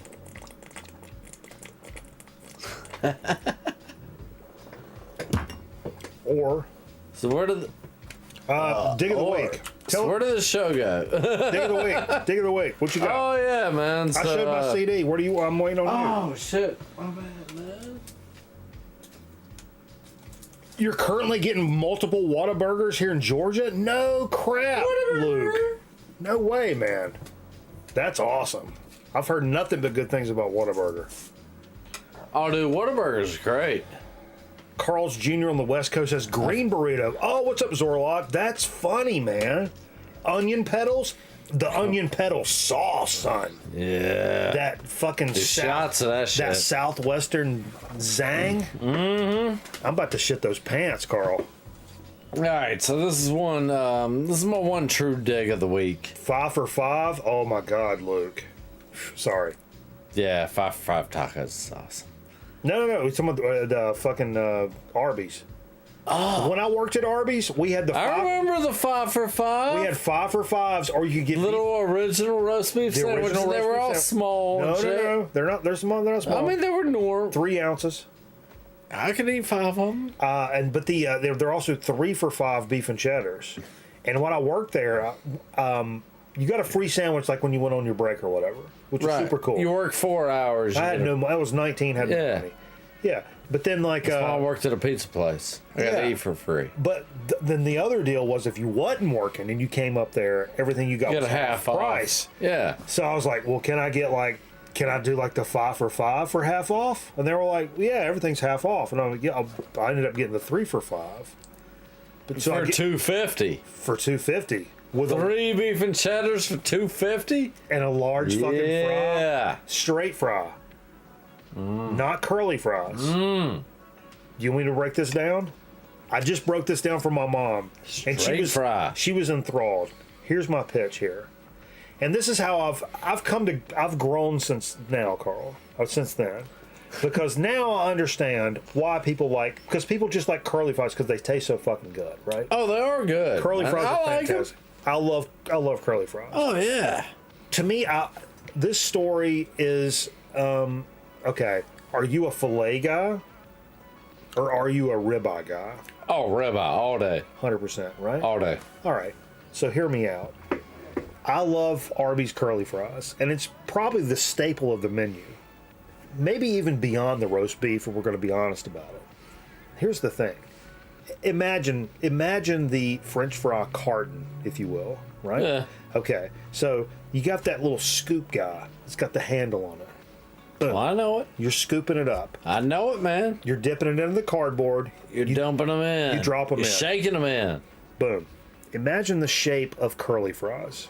Okay? Yeah, they don't conduce to that very well. Right? They take up a lot of space. Let's get into a physics thing. Let's get into a space of motion thing. Like, think about how many of those curly fries, even the perfect curly fries, how many perfect curly fries are fitting into a large container at Arby's? Not nearly as many as a straight cut fry would. If you go to a straight cut fry, those things are vertical. You're getting baby. more fry. When you drop those vertical fries in there, You're getting way more. You're getting way more potato than you are in the curly fry cut. Yes, for sure. That's always been my pitch. The curly fry flavor and the just. That's it. So now, as I get a little older, and I only eat half my fries anyway. Don't fucking say that in this house, Carl. But as I'm getting a little older, I understand that philosophy of like, yo, I don't like. Do you want a super amount of like some like medium stuff, or do you want like some super dank like a small reasonable portion? I'm better about that now. Back in the day, I'm like, yeah, I don't know, man. Give me fucking ramen noodles, but just put a trough of them, and I'll eat all of them. Fuck, the worst pizza in town, but give me 4 larges for $10, and I'll, Dude, when I took you to Eddie Romanelli's for the first time for wing night, it was like 25-cent wings, but they're the great big fat wings, and you didn't know that, and like Tiff ordered 4, and I ordered 6, and Ryan ordered 6. And you ordered 30. Yeah. Goddamn. Like, but how many chicken legs? But how many in the box when I took them out of there? Oh, there were probably 10. You dogged at least 20 of them. I don't think I took a box. No, actually, no, that was so far back. That was you and Kimsey. Yeah. And y'all, between the two of y'all. Oh, yeah. No, y'all ordered 60. No, it wasn't that many. No, it was 40 between two of y'all. I don't think it was that much. It might have been 30. But it was definitely 30. I can't remember without being on a date and trying not to be, me. No, that's when we lived in the house behind Eddie Romanelli's. I can't remember bringing a doggy bag home. No, I remember you completely destroying a giant plate of... No, I mean in my life, Carl. Ever. Ever bring a bag home? I do that shit all the time, dude. I do it when I'm with a girl, and I just, I've got a couple of things. Yeah, I'll put my couple of wings left over with your pasta or whatever. And then, later, there's, leftovers, and the chick ends up going, oh, no, I don't want that. I'm like, oh, okay. Yeah, you're going to eat it. Yeah. Hers and yours. But anyway. Well, yeah. Yeah. Oh, dig of the week shit. Keep going, Carl. Fuck! Fucking hell. All right, so this is my one true dig. Okay. You've had some other days. We talked about that Sepultura. That was a monster, man. Yeah, it's all shit I picked up last week. Last weekend, me and the wife went up to the local record shop. Oh, Luke, you worked at Arby's? Oh, man. So I'm sorry. Picked up. Talk over me, Carl. Just keep going. Yeah, a little Johnny Cash. If you've been up since 8 a.m. and it's not 5 p.m. and you haven't eaten a damn thing and you smoked a fatty 30 minutes ago, how many Big Macs can you get down? 3. Dude, I'll tell you a funny ass to heart. 3. I'm sorry. I have to interrupt you again, Carl. I'm so fucking sorry. But this story's so great. When I worked at Arby's, like back in those days, right? Yeah. We had this, you either got bread from Merita or Flowers in our area, right? For bread. Yeah. And we had this Merita bread man. His name was Tommy. And he was a fucking, like, Tommy Chong stoner. Like, but redneck stoner, which is another level of fun. Carl knows exactly what I'm talking about. If you don't need them to do anything for you, then it's fucking hilarious. Yeah. And just fun. But from time to time, like, and the whole thing with like running bread is like you get up at like fucking 4. Yeah, it's all first of the day shit. And you bust your ass. You're at home by noon, taking a nap by 1. It would be like lunchtime, and Tommy hadn't showed up yet. And we don't have like regular buns or beef and cheddar rolls, which you start using like giants to make juniors and like shit like that because Tommy hadn't shown up yet. But when Tommy would show up, and as bread guys, you can like own your own route, right? So Tommy shows up, like dead ass. This is just so fucking funny. Tommy shows up, and he's got this hat like custom made. It kind of looks like this hat. I'm gonna do my best Tommy here. So it looks like this hat, right? Except it's just plain with the rope, and it just says "Da Bread Man." Da Bread Man. And Tommy had like the, mustache. He talked like this right here, man. He's probably about 25 years old and shit, man. But he, stoner ass redneck boy, like that shit. Never read a book in his life. Proud of it. So, but I was cool with him. He was a nice guy, but he was super slack at his job. But he brought us a bunch of bread one day, and I was on the back line. I was like, fuck, man, it's putting us up against it or whatever. But then Tommy, because I would slide him something every now and then. Tommy comes over to the back line. Sandwich. He comes up to me with that fucking hat on, and I mean his eyeballs were like fucking. Yeah. And he goes, 2 like, olives floating in buttermilk. He's like, hey man, if you make me a sandwich, dude, man, I'll stand out back. I'll smoke me a joint about like that right there, boy. I was like, yeah, I got you a sandwich. Yeah, man, what you want, dog? And he was like, make me like a giant, but like, I don't want no tomatoes. And you put like fucking, can you put like more cheese on it? And I'm like, yeah, man. And then like, can you? Gotta have the cheese. Can you add some tomatoes to it? And I was like, yo, son, you just said take that tomato off of there. What are we saying? And how about like extra meat and shit? Like, I got you, Tommy. Yeah. And like, he was a good dude. Anyway, talk about Big Montanas. Talk about your stupid music, Carl. Oh fuck! We're doing a dig, so I found this last weekend up at the Yellow Dog. Talking about some drive-by truckers. We just showed that. Drive-by truckers suck. No, Carl. This is Johnny Cash. No, not that. Somebody just asked you guys ever get into drive-by truckers. Oh, no. I've heard drive-by truckers plenty and don't care for them. Carl with a sharp opinion. I don't mind them. They're doing their thing. They're picking them up. They're putting them down. They're doing their thing, but I don't enjoy it. That was sharp, Carl. That was sharp. Huh? That was sharp. You know? I feel like you're taller than me. I'm gonna raise this up. The big man in the room. Number 1. Mike has a need to feel down. I have to. I have to pay taxes. Yeah. I have to pay taxes on this fucking show. I gotta have the tallest chair. I know, man. So yeah, found this last week. Local record shop, Yellow Dog, Johnny Cash. Story songs of the trains and rivers. I don't know if I've seen It's that. a nice old school compilation. It's a Sun record, though. It's a compilation. It's Sun, though. And it's an old one.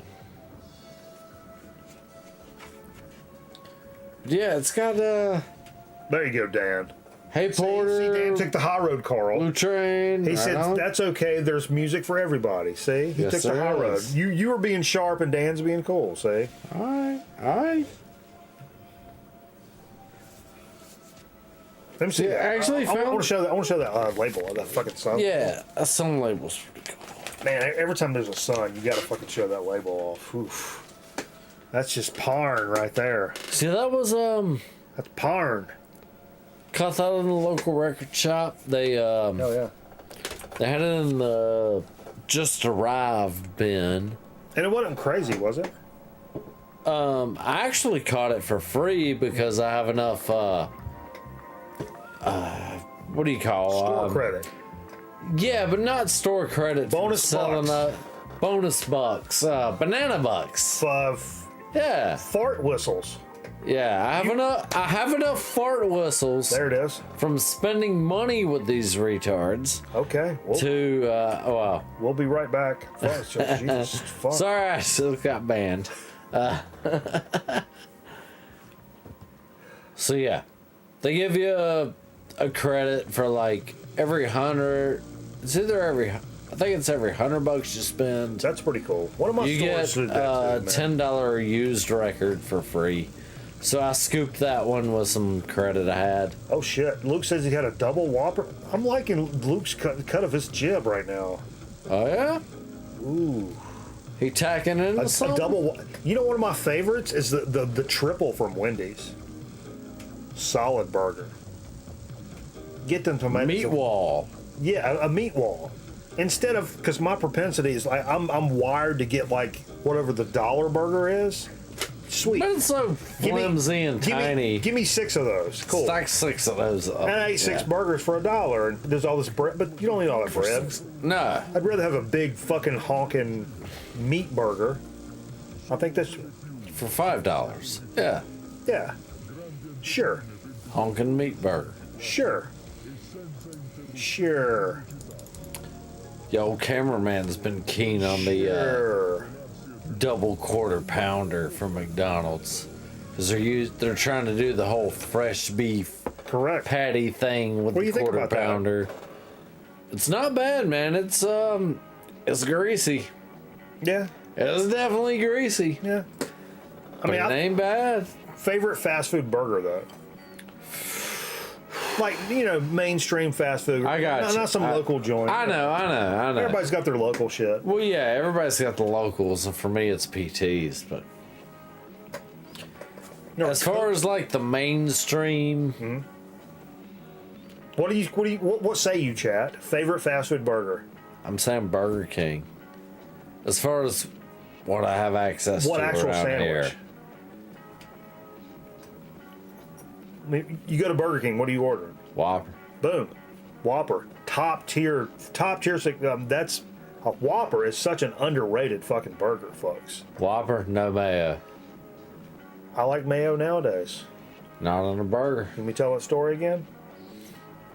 The mayo story? Don't need to come on your cheeseburger. No. I think Whopper is in the top 3. I think my number 2 is the Wendy's triple. Get those Alright. get those tomatoes the fuck out of here. Dude, I eat tomatoes and I love tomatoes, but like they're just mushy and I don't like them on a burger. It's all right, weird. so I have a problem with Wendy's because I can taste the corners. You taste the corners? Burgers shouldn't be square. Well, I can taste the fucking corner. That gives a little crust on the edge. No, but I can taste the corner. I will say my numero uno of all time, and just because I think it's the most iconic sandwich for a USA American number 1 uno, is a McDonald's cheeseburger. Boom. A plain and simple. Plain old. I mean, I like the other ones better. I'm going to reach for the other ones probably more. I don't know. Maybe I get it, but as far as like McDonald's a plain cheeseburger goes, I take the Burger King over the McDonald's. Because Burger King, a plain, just a regular Burger King cheeseburger is mustard, ketchup, and pickles. Yeah. McDonald's is mustard, ketchup, pickles, and those fucking dehydrated onions they always put in one giant pile right in the middle. Yeah. And I hate those. Mm-hmm. Damn, Carl. What? I didn't do it. I was sitting here. I didn't fucking do it. Enter the following text. Here's the attached image. Hold up. Ah, fuck. 2 40-year-old men wearing sunglasses and baseball caps sitting in a room with vinyl records all over the place and large wooden desk with various rock band stickers on it. TV cameras, TV. What? I think there's going to be an image attached to that. Ah, fuck. Anyway, what up, MT? Oh, here it is. Oh, MT's in the house. Holy shit. Hold on. Let's check this out. Good to see you, bro. Oh. Don't get weird, Might get Carl. some shit. You're We're getting gonna weird. see it. You're getting weird, Carl. Oh, so what's up to MT? I don't know. You're getting kind of weird about it. I might be. Let's see what that said. I just read what he said. And this is what... Oh, my God. Jesus, fuck my butt. Fuck? Hold What up. the fuck was that? Bring that back? Hold up. Hold that fucking phone, folks. Hold that fucking phone. Where's the now playing? Boom. That's the wrong one. Where's the other now playing? Over here. This is goddamn terrifying. What the fuck? Yeah, my sideburns are wrong. They got it wrong. Yeah. My sideburns aren't nearly as glorious as they should be. I mean, that's probably way closer than... Also, that one, the guy on the right looks like me. Right now. Yeah, and the guy on the left looks like me. Except with way less glorious. 2 40-year-old men wearing sunglasses and baseball caps sitting in a room with vinyl records all over the place and a large wooden desk with various rock band stickers on it. TV camera, TV. Nah. I mean, as far as the description goes. Fuck? I mean, yeah. But yeah. Anyway. That shit's weird. You're weird. I don't like it. I don't like that shit at all. Keep going to your dig of the week. Sorry. So. I was going to tell my mayonnaise story, but I'll save it. Keep going. Alright. Picked up Johnny Cash album this week. Old school compilation. But it's on Sun Records. Somebody remind me to tell the mayonnaise story. Alright. Later. Tell the mayonnaise. Later. No, later. Hey. Tell a mayonnaise story later. Found this one at the local record store. They had a few used items just in. And this was the best of the 3 Johnny Cashes they had. That's a Mr. Wizard screen. Yeah, it's got Hey Porter, Train of Love. Hey Carl, I got a rubber pencil thing going on over here. Oh yeah, it's rubber pencil. It's the Mr. Wizard screen. Yeah, some good train songs on Johnny Cash there. Sure. But yeah. Sure. That's pretty much what I picked up. You got 2 more records. You got more records. Yeah, I got some more stuff I brought up, but I've already talked about it on the show. Oh yeah. Always a classic. Oh yeah. We didn't get to play it tonight. We talked about playing it, but we didn't. The first Clutch album. Yeah, dude. I told this story like we opened for Clutch on New Year's 2005 or no 4, 3 something in there. Yeah, it was 02. It was 02. It was 04 or 05. It was because me and Tiffany were dating, but we weren't married yet. Okay. Well. Yeah. And Bo was still alive. Facts. But we played. We opened for Clutch, and then after we played, and we got moment. It was New Year's Eve. We went out into the crowd, and I was with this chick at the time I was engaged to. And we were out there chilling, and then a friend I knew came up and was like, "Hey, what's up, man?" It was talking about the show, and then Clutch started playing, and then Clutch started on the stage doing 10, 9, like counting down for the New Year's. Yep. And right as it hit 0, Clutch started playing Supergrass. Spacegrass. I'm sorry. The Jesus on the Dashboard song. And right as it hit 0, my buddy fucking fired up this big fat tobacco cigarette. Yeah.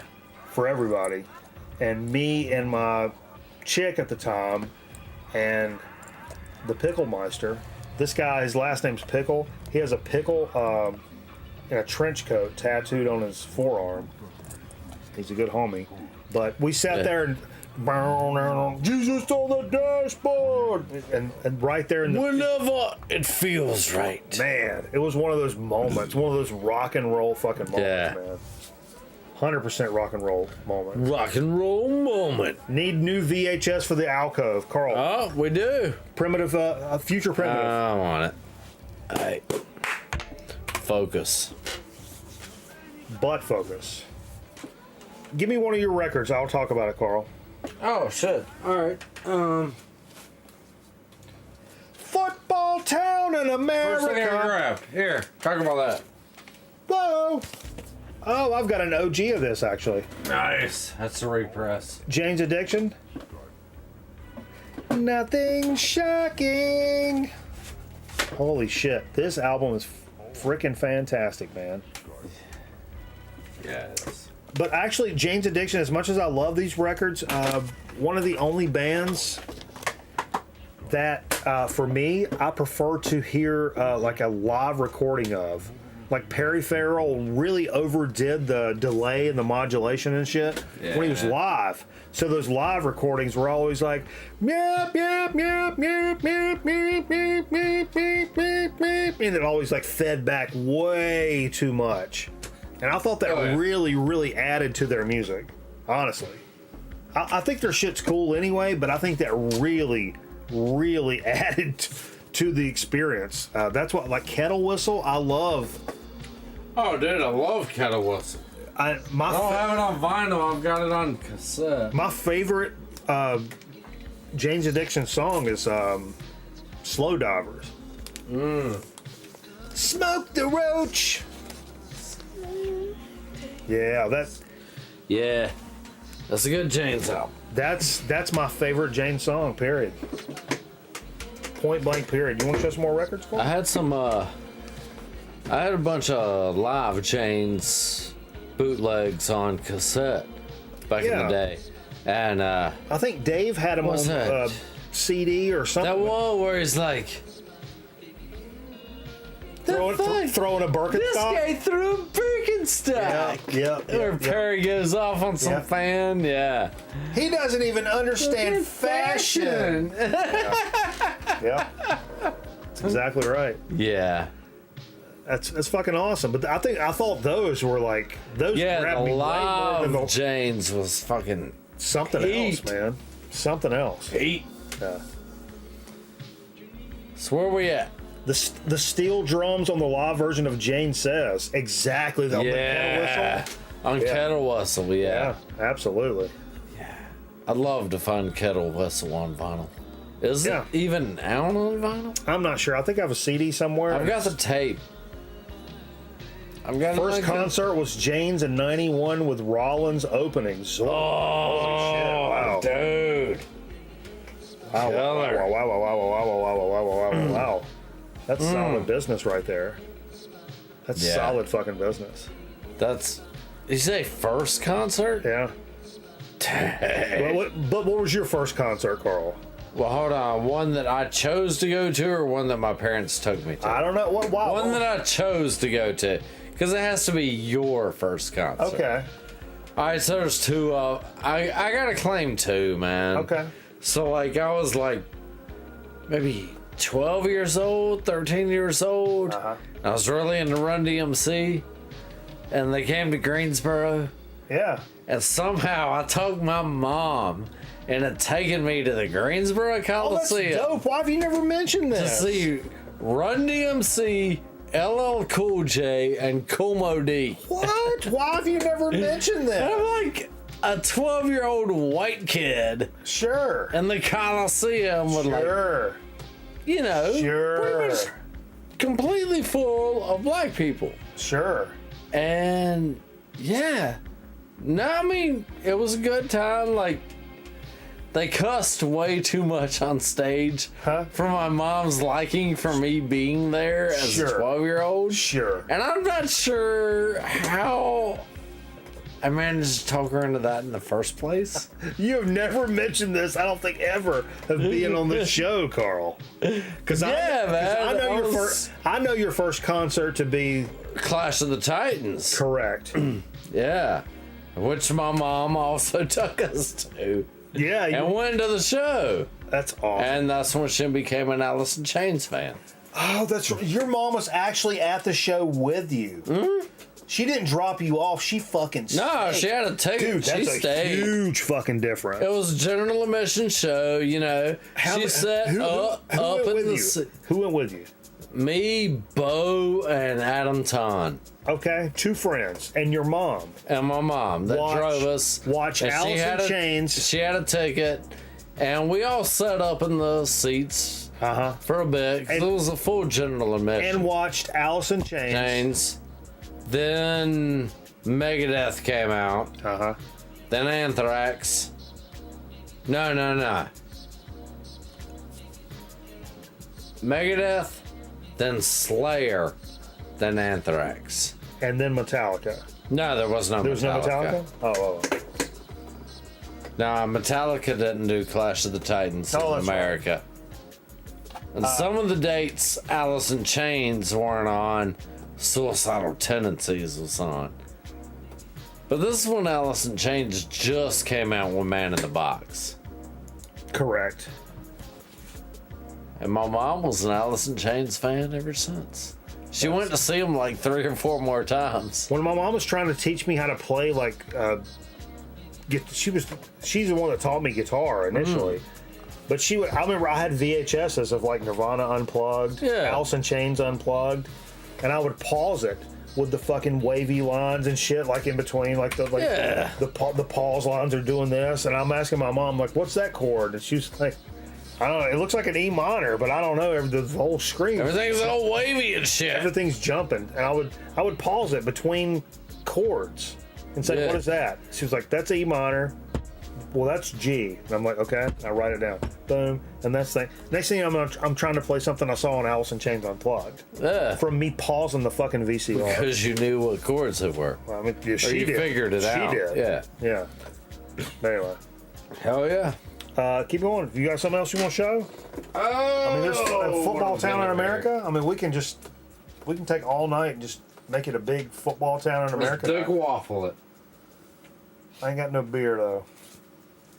Got beer. Oh yeah. Didn't play this one. Don't even know if I brought this up here before. Steel drivers. I don't know steel drivers. Bluegrass. Really? Or as they classify it in a Newgrass? soulgrass. Soulgrass. Yeah. That's interesting. So I know you heard of Chris Stapleton, right? Sure. He started off. He started off in this band. He was a singer of the Steel Drivers before he went big. Okay. Fair enough. He's not on this album. But he's on the album before this album. First concert, Styx. Please don't judge me. No. Hey. Technically, my first concert that my parents took me to was Beach Boys. Made up for by seeing Stevie Ray Vaughan. I'd like to see the Beach Boys, man. That's one of my favorite shit. I got taken to the Beach Boys in 1979. I was 2 years old, and according to my mom, I fell asleep. Man, Smiley Smile Friends and Pet Sounds, those are fucking fantastic albums. Yeah, you know, Beach Boys are good, man. They're fantastic. 4-part harmony.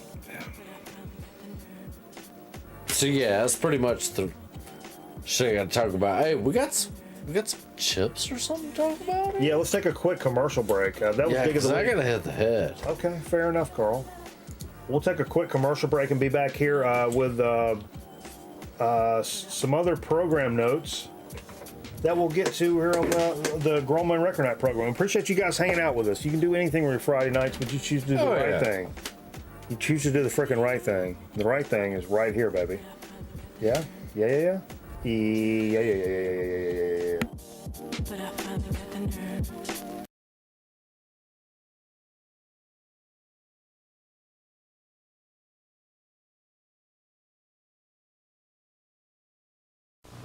The 48 Fun Team visited the GYC Carnival at the Greensboro Coliseum, and Billy Bob went on all of the rides. Slow it down, it's going too fast. Ah, we're stuck. Crash. We're going too fast. Ah, I'm getting dizzy. Ah, ah. It's like I'm a fly stuck to the wall. Pretty scary. You never know when the 48 Fun Team will show up in your area. And keep watching TV 48, WGGT. Hey there. Welcome back to the Texas Theater. I'm pretty sick. This could be a disaster movie in the making. I rode every single ride today. And I just went on the last one and spun me around. My face is probably all white. I'm pretty sick. This could be a disaster movie. You call it Barf Beach. Too funny. Actually, today's movie is called Blood Beach. This is a GYC carnival. I'm here Thursday night. Having a good time. All right, what's your name? Kimberly Tuttle. That's Kimberly. Woo! What's your name? Melanie Hall. Melanie. What's your name? Melissa Phillips. Melissa. What's your name? Lisa Bark. And you're the winner. Yay, she won the trophy and the $50 prize. Where are you from? Aiken, South Carolina. Aiken, South Carolina. Woo! All right, so what are you going to do with the $50 prize? I'm going to go shopping. She's going to go shopping. All right. And have you ever won a contest like this before? I entered last time, but I didn't win. Well, congratulations for winning this time.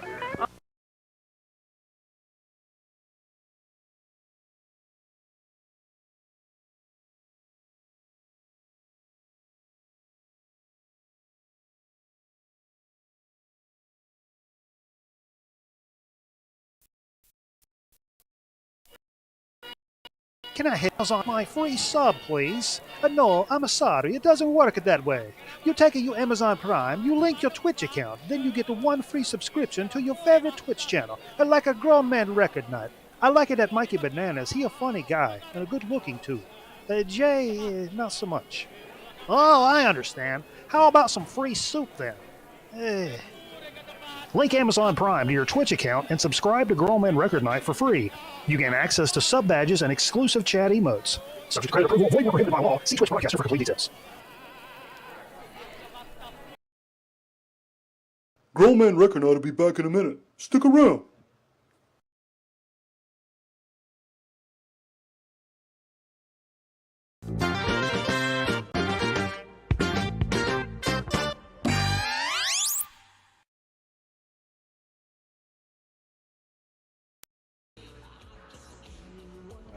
Plum business. What are we doing? What are we doing, Carl? I get fruit plum business. Okay, I get. We can do. There's two in there if you want your own. You can charge your own if you want. If you want, it's just up to you. Well, I don't want to open two if it sucks. Okay. Well, you pawn that other one off to someone. So what, Carl? I don't know, man. Apparently, most of the shit I say is offensive. I don't know. At least to somebody. Let's get into a so to speak. Hold that phone. Oh no.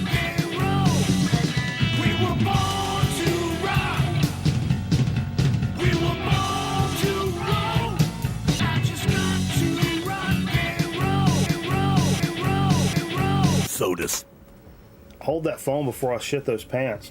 I picked these up a couple of weeks ago. You guys can argue over this if you want, but I don't know. Is it a soda? Is it not a soda? I don't know. Is it carbonated? It is carbonated. It's soda. See, it's one line of thought. These are the Diabolo. It's not Diablo. I thought it was Diablo for a second. I'm like, oh, of course I'm buying this. That means fucking devil, son. I'm drinking the devil. No, Diabolo. It's a sparkling fresh lemonade. It's a sparkling lemonade in that French tradition. You guys know the French sparkling lemonades? Sure you do. Sure. Yeah, we're cultured. So this is a dragon fruit plum sparkling French lemonade. Actually, it says sparkling French lemonade. Jesus, fuck my... Diabolo, right? Sparkling French lemonade. Dragon fruit plum. Is it a soda? Is it a soda? This... What's your favorite fruit of all time, Carl? Ooh. You big fruit guy? Not a lot. Numero uno fruit right now. Pineapple. Pineapple. Okay, solid. Me, number one, nectarine. Number two, boom, plum. So plum? I'm probably number 2 plum. So so that this says dragon fruit plum, nabbed me right off the rip. Definitely interested. It grabbed me for that. Yeah. This was a 4-pack. I've had this before, so this is not fair. Oh, just to be all right. Yeah. We got a biased reviewer over here, but I'm gonna give it to you straight from the Carl mouth.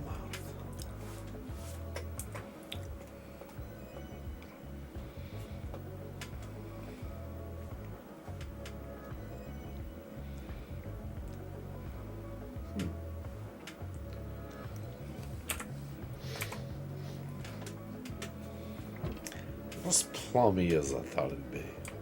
Say that again? Not as plummy as I thought it'd be. Gotcha.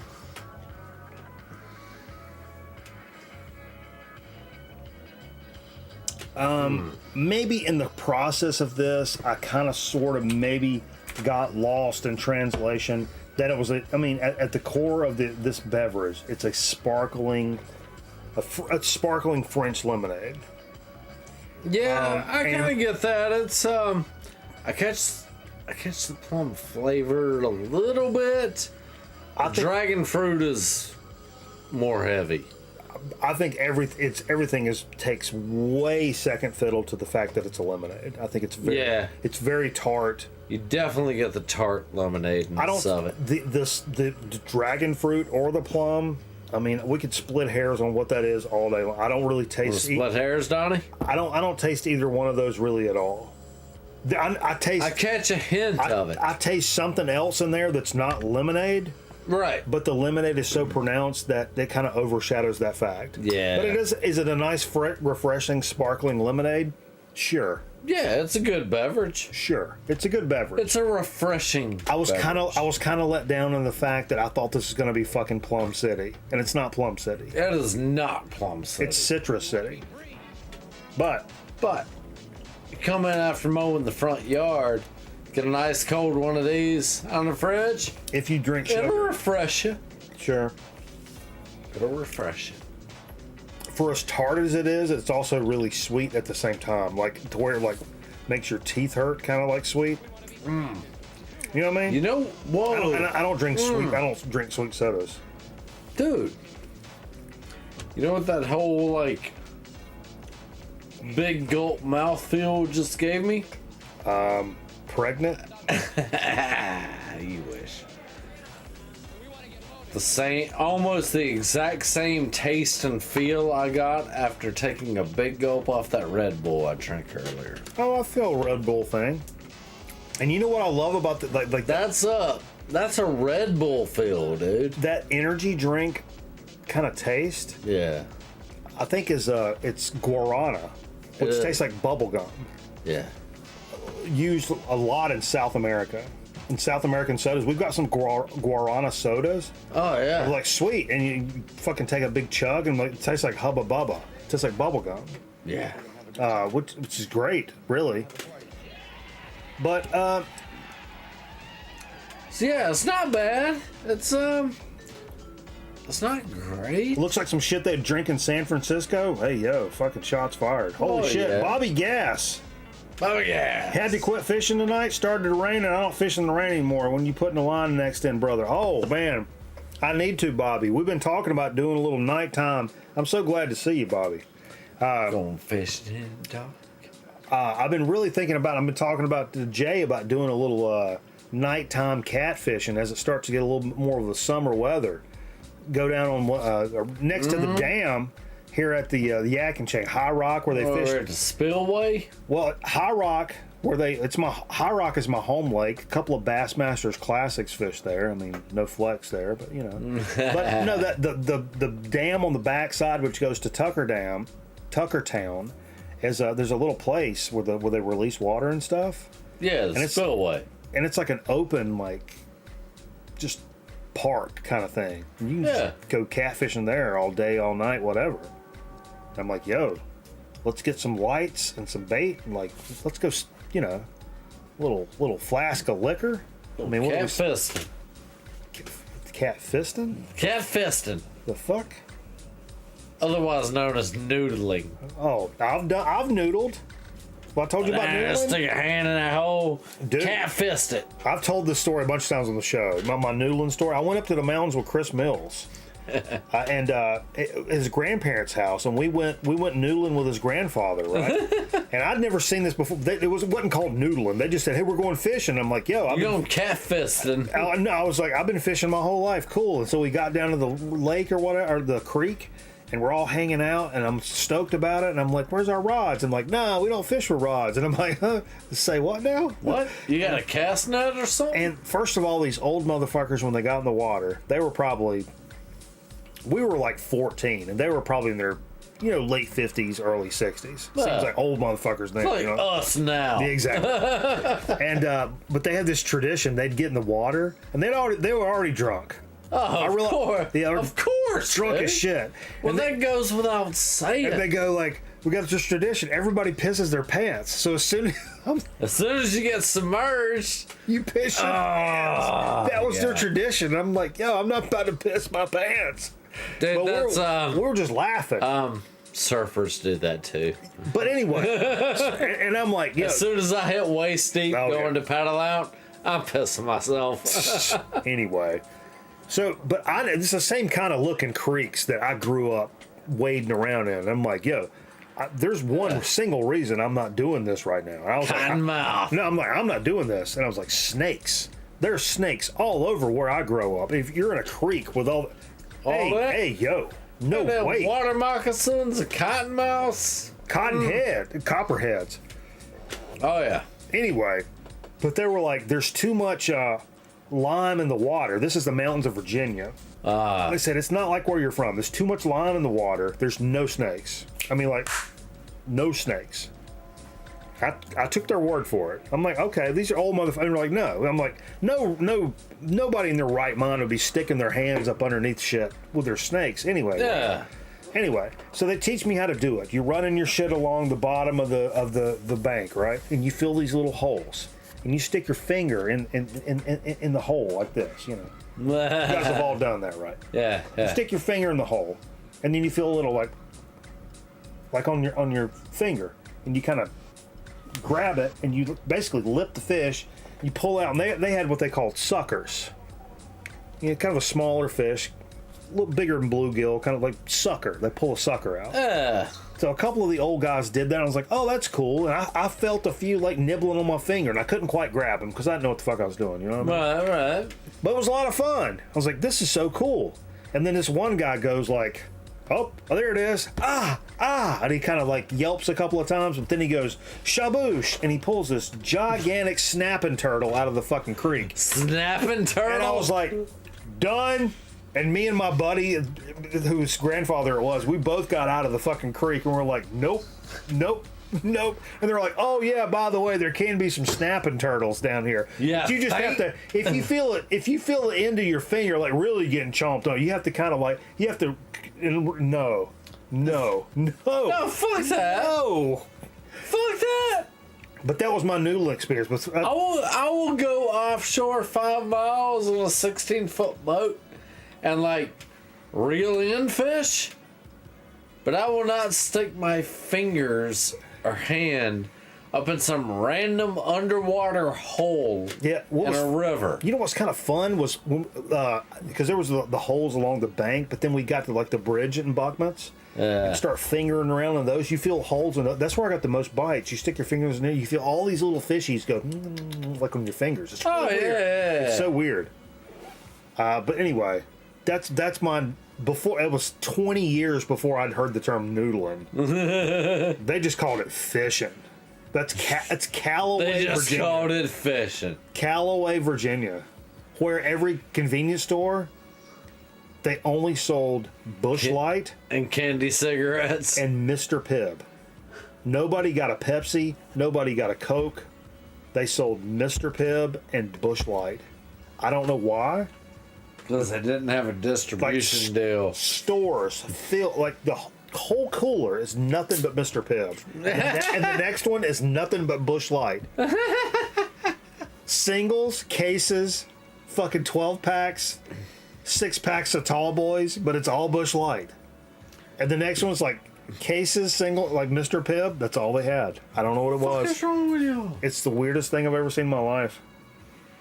Weird shit, man. Such an interesting thing. But anyway. Hey, did we have a chip for tonight? Let's do it. I got a monster chip coming, Carl. I'm pulling the open right now. You grab it up there. It's on top of the soundboard up there. I'm doing it. Potato chips. How my mouth does do. Potato chips. How my mouth does do. Excesso, Excesso. There's a lot of stuff on the chip, is what you're saying. Crunchy, don't bring me no Those are thick. Papas. Look at that. Es delicioso. Sting City.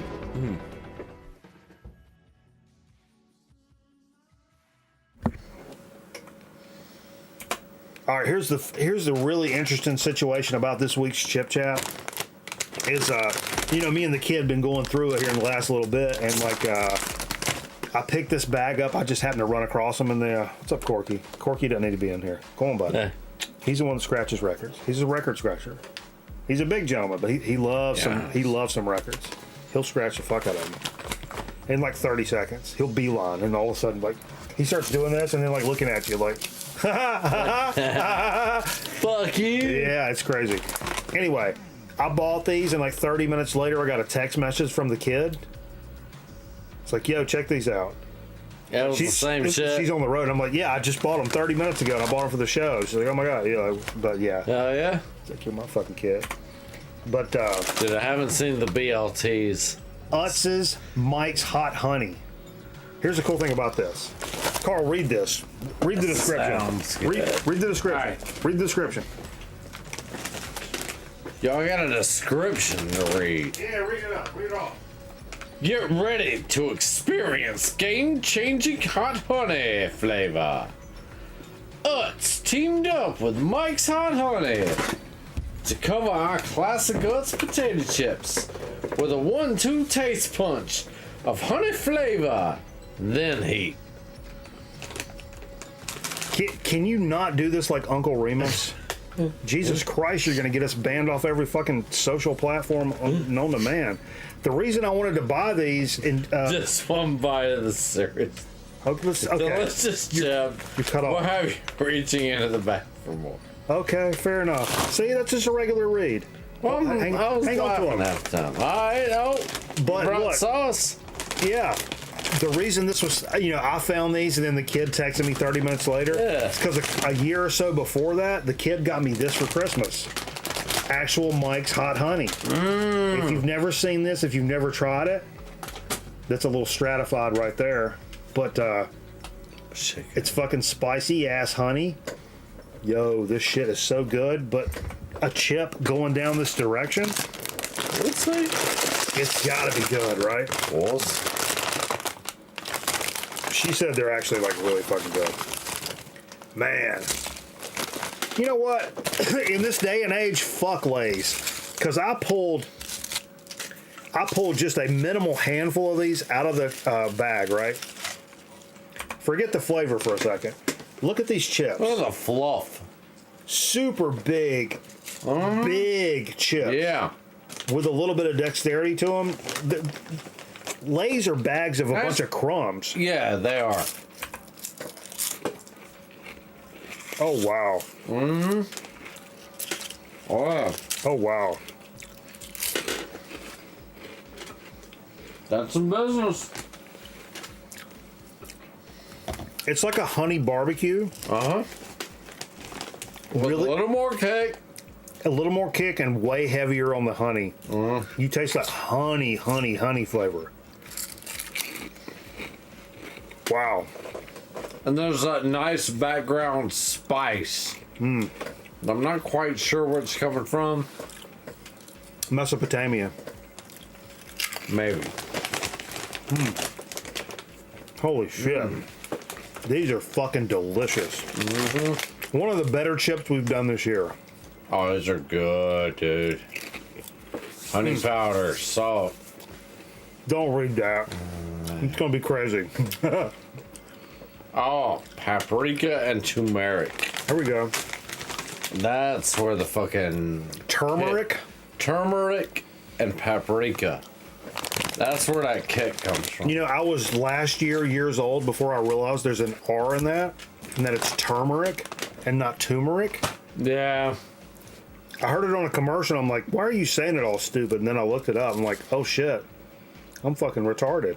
Yeah. I'm absolutely fucking retarded. Yeah, it took me about, I don't know, 3 minutes ago before I realized that. How old were you when you realized it wasn't Chester drawers?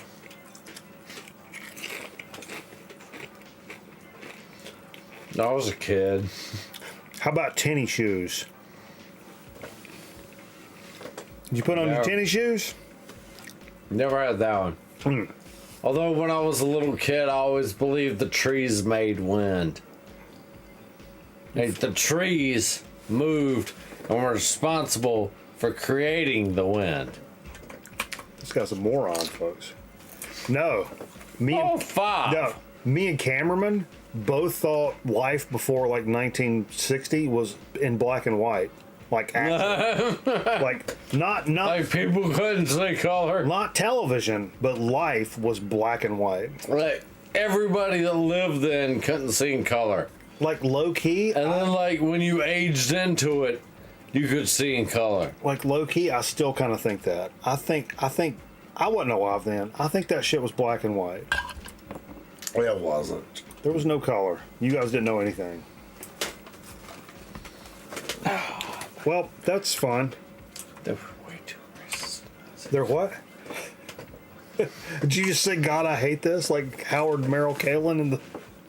God, I hate this. I said they were way too racist to not see color. Okay. All right, Carl. Fucking David Duke, everybody. Thanks, everybody, for hanging out. Well, let's go back over to Twitch and we'll play a couple of record albums. Yeah, fuck it. Not a lot, but we'll play a couple of record albums before we cash it out. But I super appreciate all the fucking support. Hey, look, low key, some of you guys, man, guys went nuts tonight. A little hype train over on Twitch. Ooh, yeah. And last week, I'll just say this, last month, the best month we've ever had on Twitch. So thank you so much. The nightly streams paying off dividends. So thank you folks for hanging out with us. All you homies fucking hanging out. The metrics that came in were fucking nice, Carl. They were nice to us. I like that shit. Numbers. But you know what? Words to absolutely, positively fucking live by. And this just, it made me, anyway. It's never fucking chalk, baby. That's right. It's never Books. Check them out.